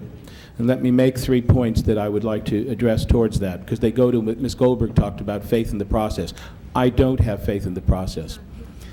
At a prior meeting, Mr. Fujioka, you made a big point, and I used the words, quote, that there was a big qualitative difference between the firms. In fact, the Presidium score was 91.6, the Firm Solutions was 90.8, less than 1% on a scale of 100. The CAO report said, quote, the final scores were so close they did not provide a clear-cut choice. The CAO's report also noted that there were neither any of the independent consultants or the Personnel Department's own consultant used in the evaluation process. and that the CAO spoke with 3 outside consultants and said in their reports, quote, all 3 firms acknowledged that the selection process is conducted seemed to favor the selection of Presidium, and none of them were completely comfortable with the criteria and the process itself. That doesn't quite engender faith in a process whereby the people who are most served by it are coming before us, the league, saying that they don't want to make the change. Ms. Chick, costs are also important, and no one in this council has been a greater advocate for cutting costs. But if you really want to cut costs, then you'll take all of the cities'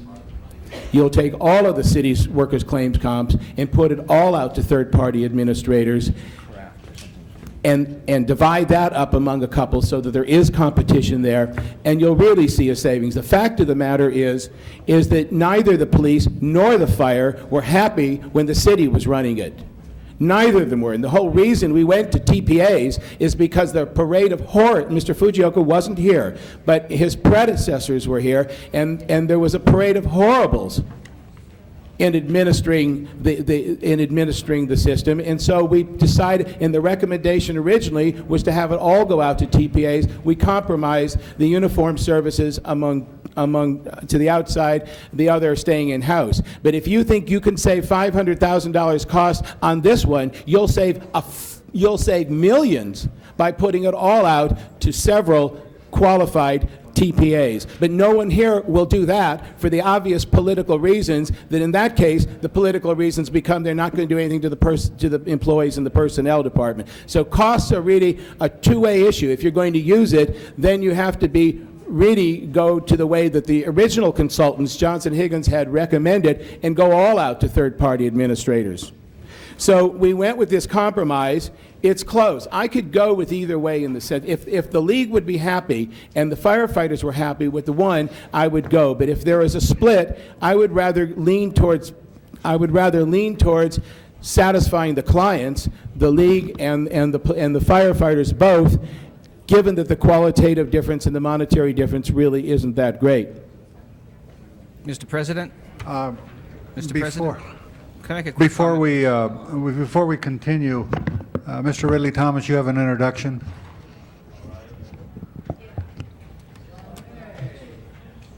You're next. Mr. President, members of the council, it's always befitting that when we have a special guest in the council chambers that we acknowledge him or her or them as the case may be. We are pleased to acknowledge the presence of Mr. Bob Kraft, who happens to be one of the leading forces in the NFL and chairs one of his leading committees and co-chairs the Expansion Committee. He's here visiting, and he's hosted by some gentlemen who you will recognize, Mr. Ed Roski Jr., Mr. Alan Rothenberg, Mr. J.K. McKay, and Mr. John Semkin. Would you please welcome Bob Kraft?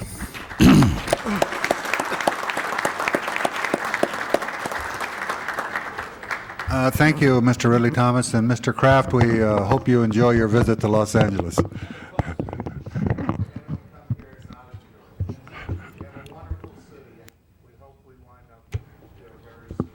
Thank you. Thank you very much. Okay. Yes, I think Joel probably said what was closest to my mind. You have two clients who are both happy with the current purveyors. The bidding process that took place was for both. My proposal on B was that instruct the Personnel Department to request the 5 final bidders. And the reason we include the 5 final bidders is we stay out of the way of litigation, because these were the people that bid before. We give everybody an opportunity with the understanding there will be two prevailers if the city attorney deems this procedure legal without reopening the bid process. So we still have an opportunity to save money, because this is based upon a financial difference, and the bid was made upon one single unit. So if we adopt B, we give an opportunity to also bring the price more into line. We satisfy the people who are being represented by these companies. And in my final analysis, members of the council, I think that this is the way to go. I think that everybody's happy with this. We don't know. I think both firms are good firms, and I did not from the very beginning want to award it to one firm. I think the firefighters were very happy with Presidium, and the police were very happy with Firm Solutions. So why are we making this change? And, you know, sometimes the cheapest, even if it is a little more expensive, which it may not be under my proposal, which is B, and I will move B as a substitute motion, that we may wind up even being in a better position financially, but we'll be satisfying the people that we represent, the firefighters and the police. And in all due respect to Mr. Fujioka, who I think does a fine job, I don't always agree, and that's why we're here, because we're elected to make the final decision. He's here, he's making his recommendations to the best of his ability and the way he believes. And I respect that, and I think I'm not trying to denigrate his position. I've heard nothing about any conspiracy to try to take it back in house. I think that's the last thing in the world we should do. I think Mr. Wax is right on target. We don't need that. But I think by having two purveyors, we provide competition. One person, we always have another firm there in the eventuality that one doesn't continue to perform well. And I think it's in the city's best interest to continue with these two. But in reopening the final best offer to the 5 finalists, we give everybody an opportunity to better the cost to the city, and we may wind up being better off and still serving the desires of both the police and the firefighters. And I would urge an aye vote on B, and I think that'll get us there, and I thank you very much. Excuse me, Mr. Bernson, Gail Weingart, Assistant City Attorney. Once the bids are in, you cannot reopen them. What you can do is you can go back and reject all offers and do another RFP. Well, my understanding is that if you take the 5 finalists who bid on this thing, that we don't have to reopen the bidding. They can improve, they can make a final best offer, and we don't have to go through a RFP process. Is that not the case? You can't do that because that becomes a bid enhancement unless the RFP so states when it went out, and I don't believe this one did. Even if all the finalists, if all the people that bidded on the thing are included and given the same opportunity? No, Are you sure of that? Yes. Well, in that case, members of the council, I'm going to move another substitute motion. I'm going to move that we continue the current contracts for a period of 1 year, and we go out for a new RFP for 2 separate bids, and everybody can bid on both of them, but it will be the 2 separates that will be awarded, one for the police and one for the fire. And that will be my substitute motion then, being as the city attorney doesn't seem to concur. But this will give us coverage for a year, and in that period of time, we'll have time to go out for a new RFP. Okay. I would so move. Okay, there's a motion has been seconded. Does anyone want to, there was another name on there and we lost it, that wants to be heard besides Ms. Goldberg and Ms. Chick? Okay, Ms. Goldberg? Yes, thank you. I have hesitated to talk about the quality of the 2 firms because I don't want to get into that.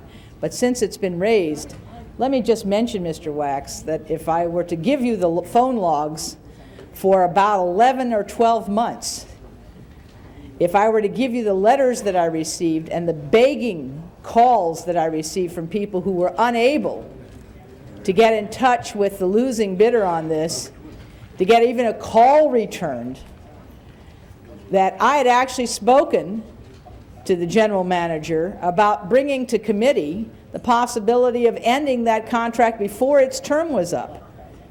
And those were for members of the Police Protective League.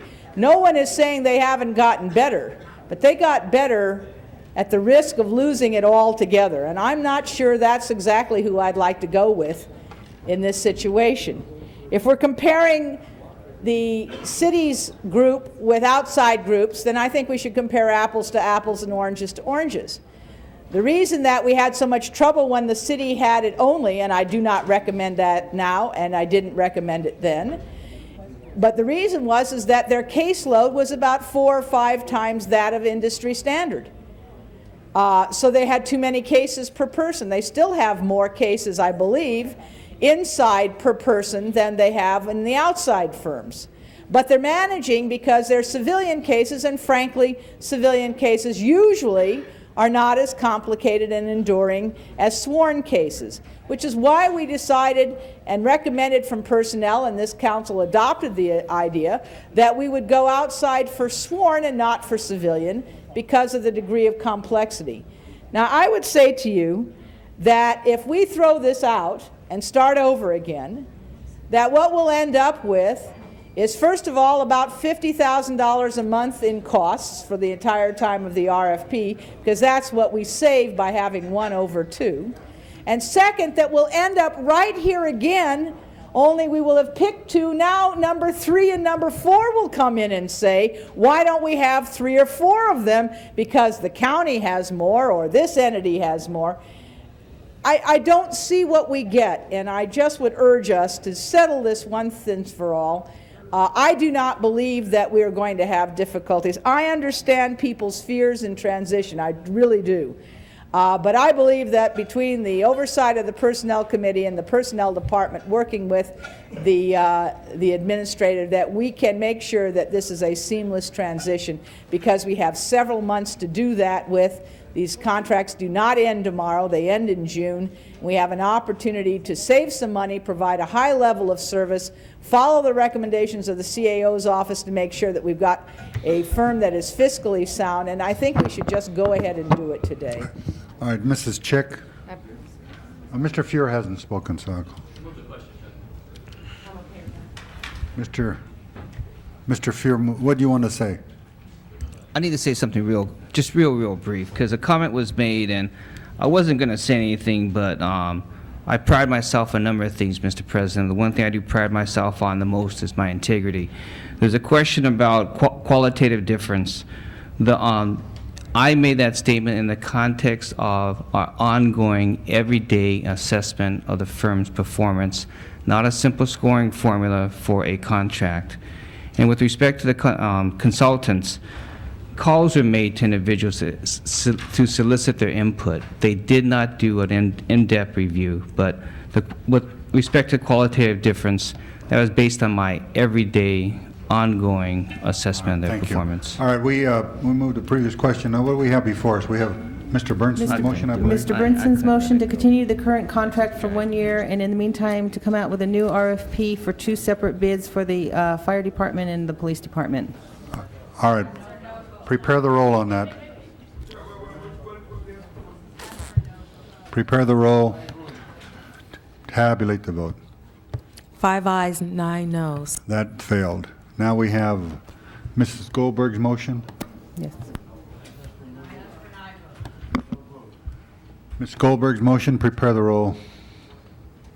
Tabulate the vote. 10 ayes, 4 noes. That is approved. Next item. Mr. President, you have the special meeting. Okay, we have.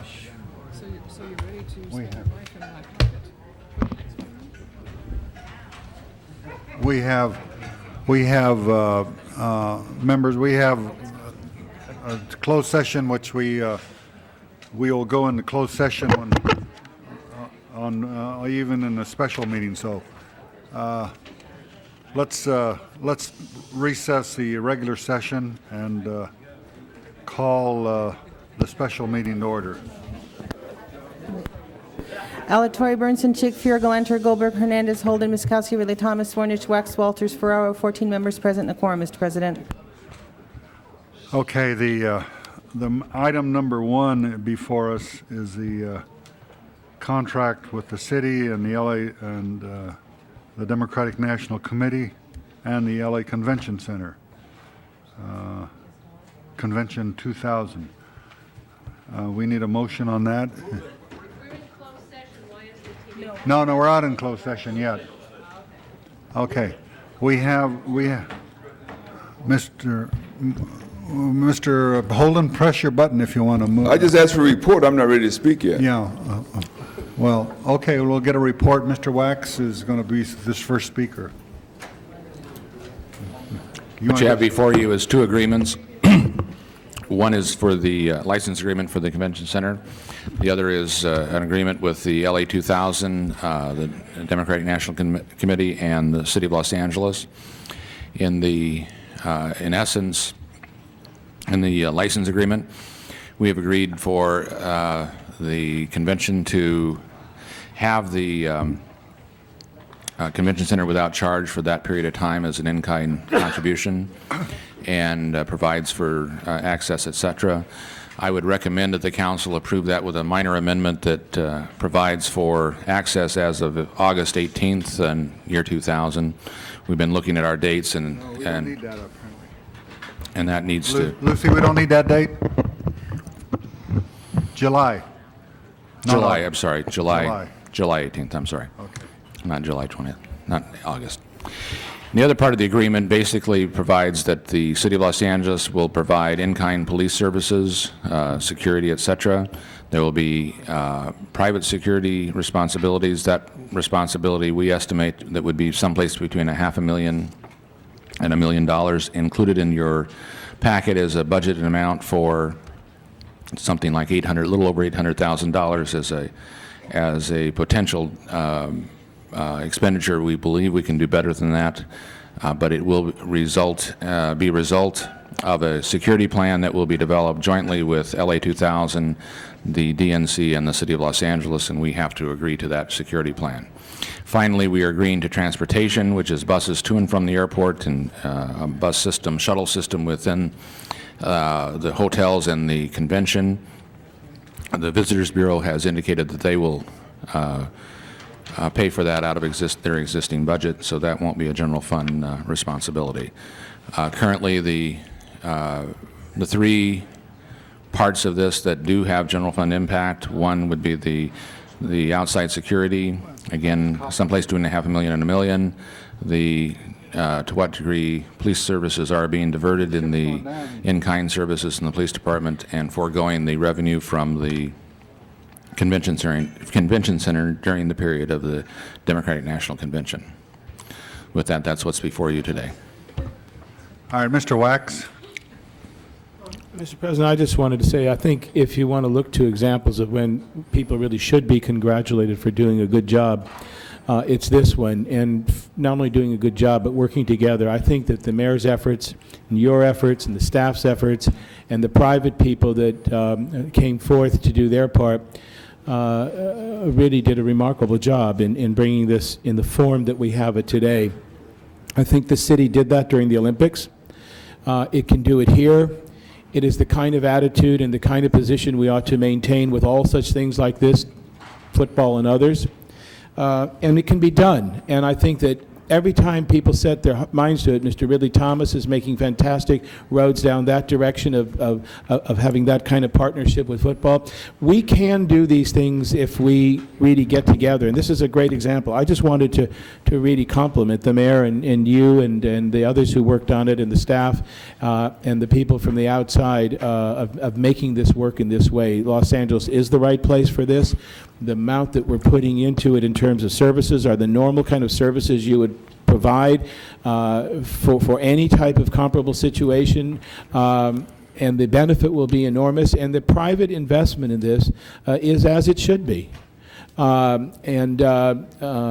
It's really good when we can actually have a situation like this where everybody can complement everybody else, and I feel really good. I'm really glad that we were able to do this way. Mr. Wax, it was interesting during the negotiations early on, the city's message was that the city would not be responsible for the entire $35 million and would not guarantee, and that some of the negotiations took a lot longer because this is kind of unprecedented. But there's a message in this, and if I can just 1 minute. The Olympics were the same way. They didn't want us to do it that way because, not only because they didn't know that we couldn't do it that way, but they didn't want all the other cities then didn't want to have a situation where they say, well, look at Los Angeles, they didn't put in the money. The DNC didn't want it that way here originally because they didn't want all the other cities to say, and the NFL doesn't want it because all those other cities who are getting money from their cities don't want to be shown up by a city that didn't put it in. But the point is, if you offer something to them and they can benefit from it, they'll be here and to do it. And this is a case where holding firm and doing it a different way saves the city a lot of potential liability, and everyone is going to benefit from it. And we should learn those lessons from this. I mean, they're good lessons to learn, and they're applicable in a number of situations whereby we may not have been as firm on it. And you know, we had what they wanted, and in the end, it's going to be really good, and that's really a position to take. So I think it's good we set those precedents, because we can then look back on them in future situations. All right, thank you, Mr. I think Mr. Deaton certainly deserves a lot of credit because he worked long and hard on this contract. Mrs. Chick? Also, good. I also wanted to give Mr. Deaton credit on Prop 1. I understand that he is out there doing lots of hard work. That's our police and fire facilities bond as well, to get that campaign going. At any rate, I also want to lend my praises and to say how thrilled I am. I was part of the pitch that we made along with many of the rest of the council, and have memories of storming the convention floor 30 years ago with some other high school students for Adlai Stevenson. So I'm looking forward to being a part of this again, but not for Adlai Stevenson. He's not running this time. Yes, I know. He can't run, poor fellow.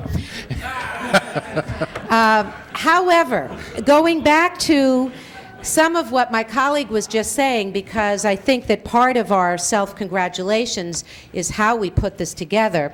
I notice we have representatives from our police department here, and would like them to come forward to just perhaps give us a brief summary and some reassurance in terms of the kind of demands that will be placed on the department for resources and services, and a reality-based conversation in terms of the budgetary issues, so that we can know that as we go forward and do our further planning, that we're doing it in a very fiscally responsible way.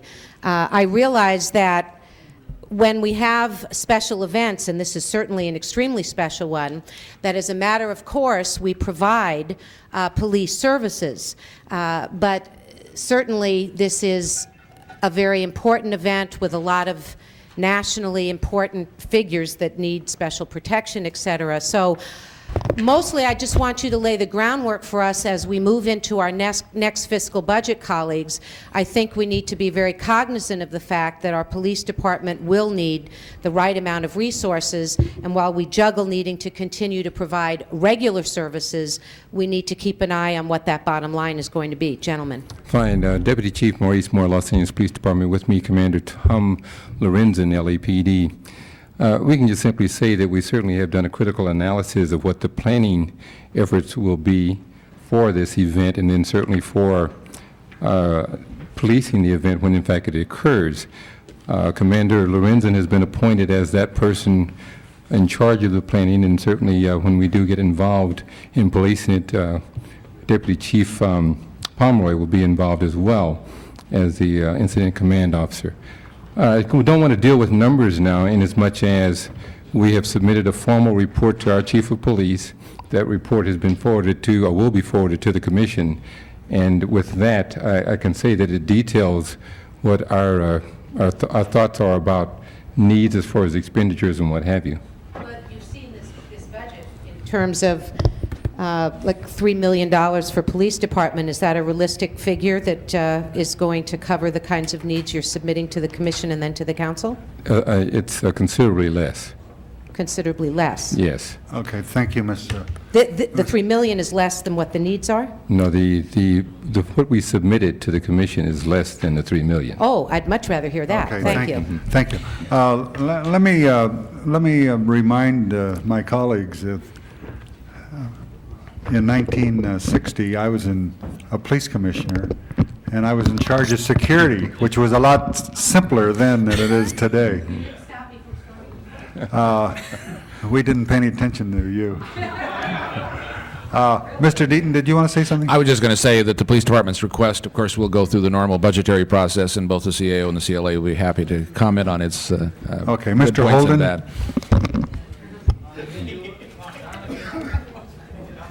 Mr. President, I just want to ask Deaton a question. Are we required in this agreement, or anyone locally required to give any monies or any amount to the DNC in order for them to come here? Excuse me? Are we required to give them any money? Any cash? No. No, just no cash exchange. No, in fact, very clearly in the contract, the Article 4 of the agreement is the City of Los Angeles' responsibilities.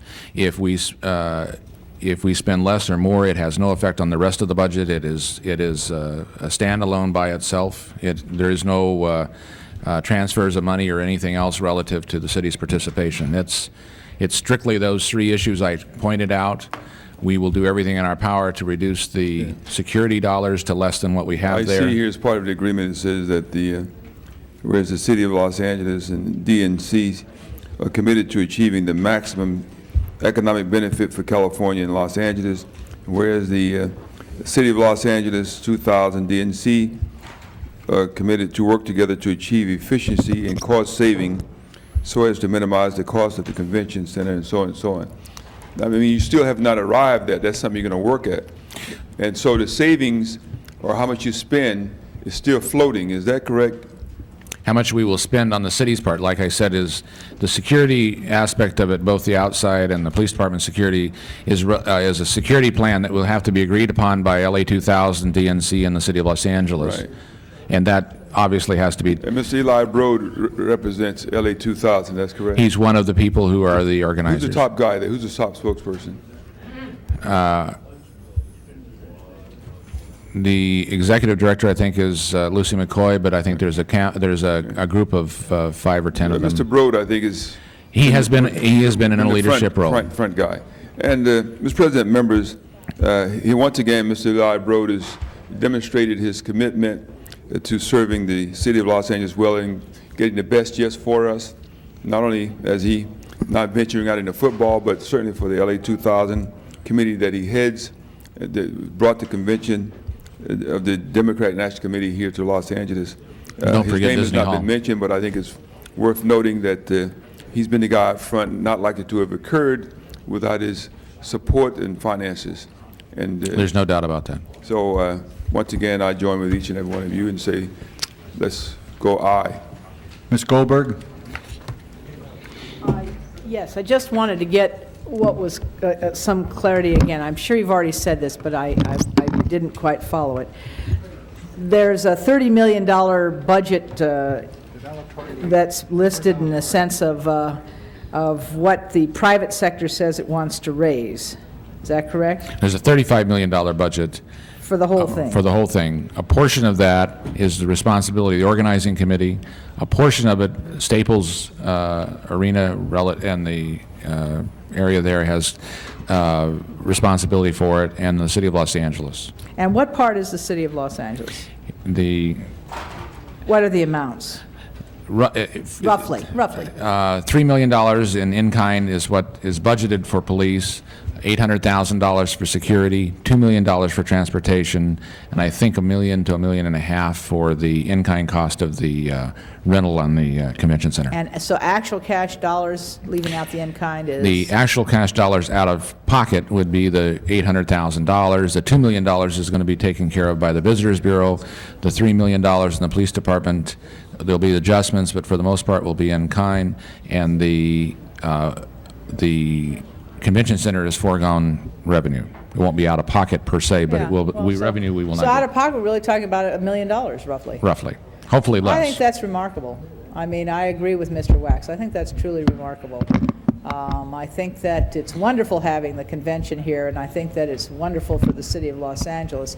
But I also think it's a wonderful precedent to set that these things can be funded, obviously with the public sector doing what the public sector needs to do, but with a lot of the expenses borne by the private sector, and I think that is a tremendous thing. I think the Olympics did start it, and I think it's a pattern that the public really appreciates. And I want to commend everybody who was involved in making it happen. I think it was just a good job. All right, thank you. Mr. Hernandez? Mr. President, one reason I rise right now is to let you know I was 8 years old in 1960. Don't rub it in now. How old was Laura Chick? But one, I wanted also to commend Ms. McCoy and her committee for making it a point to keep us informed at each and every step of this process, and also making us part of trying to secure this convention for the city. Of the many efforts that have been before us, this is one of the few where I actually felt that I was a participant in actually trying to make it happen, and I wanted to encourage it to happen. And it was something that I felt was extremely important for our city as we deal with the new millennium. And, you know, this morning when I presented the representatives from the Marshall Fund, they actually talked about LA. When they talked about Los Angeles, there was a big blank. And what a lot of people remember about Los Angeles in recent memory is the fact that we had a same-time wake-up call in 1994 in terms of an earthquake. They remember the civil unrest. And there's a lot of uneasiness as to what's going on in the city. The fact that we're going to have the National League of Cities Convention in 1999, December, and the fact that this convention is coming here in the year 2000, August, is going to give us a real opportunity to showcase the many people of Los Angeles and for the Democrats to kind of stand out. And I think it's important that we remember that the 8-year-olds of the year 2000 are going to be able to experience being a part of the future of the city of Los Angeles. And hopefully in us honoring this convention, we can take into account how it is that we, as public policy makers, can try and allow for the citizens of the city to be part of this great action. I thought that happened as we were bidding for the process, and I want to continue that process. And again, I do want to commend Ms. McCoy and her committee for the tremendous work they did in this effort. And I think it's an honor for the Democrats to select our city as a host city for their convention. Thank you. Mr. Bernstein? Yeah, first of all, I want to congratulate everybody that brought this to Los Angeles. I think they did an outstanding job. It's going to be a benefit to our city. But I have one question that I think everybody ought to pay very strict attention to, and that is the security inside the venue. Now, we had the same debate when the Olympics came here, and originally the Olympics were going to provide for the internal security inside the Coliseum and the other things. And I fought against that because I felt that we were putting the city in a very precarious situation. If you looked at situations like Munich and so forth. I don't know how much additional this would cost, but I think we ought to at least explore, and I'm going to vote for what's before us today, but I think we ought to explore the internal venue as far as security. We should not leave this to amateurs. This is serious business. If something happens, the city of Los Angeles will be blamed. And I suggest strongly that we look at having the police be in charge of security within all the venues. Let me just, Mr. Bernstein, so you understand, the security, DNC has insisted with and with the Secret Service to have security within the arena. Access to the arena and getting into the arena is our responsibility. In other words, we're responsible for making sure no one gets into the arena. If something happens inside the arena, you think the Secret Service is going to get the blame? The city of Los Angeles is going to get the blame. And finally, the security plan will be approved by all three parties, and we can address that in that. We won't let Laura Chick storm the convention. We'll make a note of that. Okay. We have the motion was made by Mr. Alatorre, but he's not here, so we'll have Mr. Bernstein make it and Mr. Fuhr second. Prepare the roll. As amended. As amended. Tabulate the vote. 13 ayes. That's approved forthwith on that. Okay, we have another item on special. Item number 2 is a motion to approve and deem final the preliminary official statement for special lease tax revenue bond refunding series 1999E and to authorize distribution. All right, is there any discussion on item number 2, Mr. Fuhr? This is Mr. Fuhr, item number 2 is your, Mr. Alatorre's in your motion. Any discussion on that? If not, prepare the roll, tabulate the vote. 13 ayes.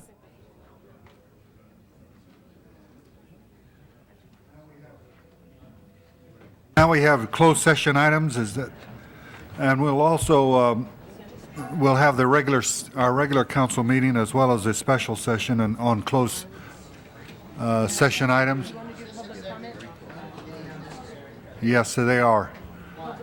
Well, just wait and hear. Would everyone not involved with the executive session please leave the council chamber? You can wait for lunch.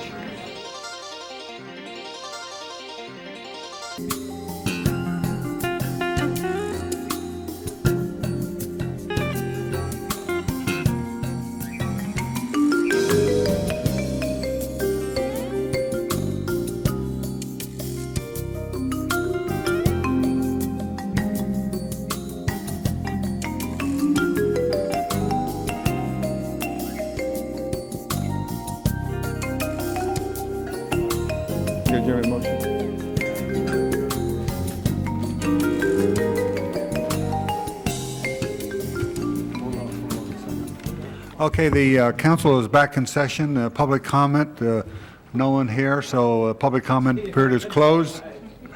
We outwaited them. Okay, the council, any adjourning motions? Would everyone please stand on adjourning motions? Hold on a second.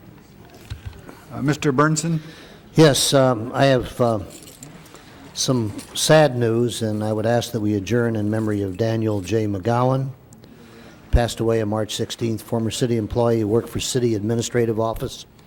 He's survived by his wife, Sherry, and 3 sons. Charlie, his wife, Sherry McGowan, who is a constituent in Northridge. All members on that. Mr. Wax? I'd like the council to adjourn in memory of Elisa Ann Rarick, who died in a terrible tragedy. She is a wonderful 32-year-old young woman who worked for David Gould, who many of you know, and was actually the account executive as treasurer of this current campaign right now. And she was tragically killed. The police were pursuing a woman who had run a stop sign in El Segundo around 1:45 in the morning, and it was the wrong place at the wrong time, and killed her instantly on impact. It was a horrible, horrible accident. She leaves her 6 brothers and sisters and her parents, and it's just an incredible tragedy. It's just, she had stopped to go use a restroom on the way driving home, and she went back onto the freeway and got hit like that and just was killed in a terrible accident. So I'll give the clerk the pertinent information. Okay, call the roll.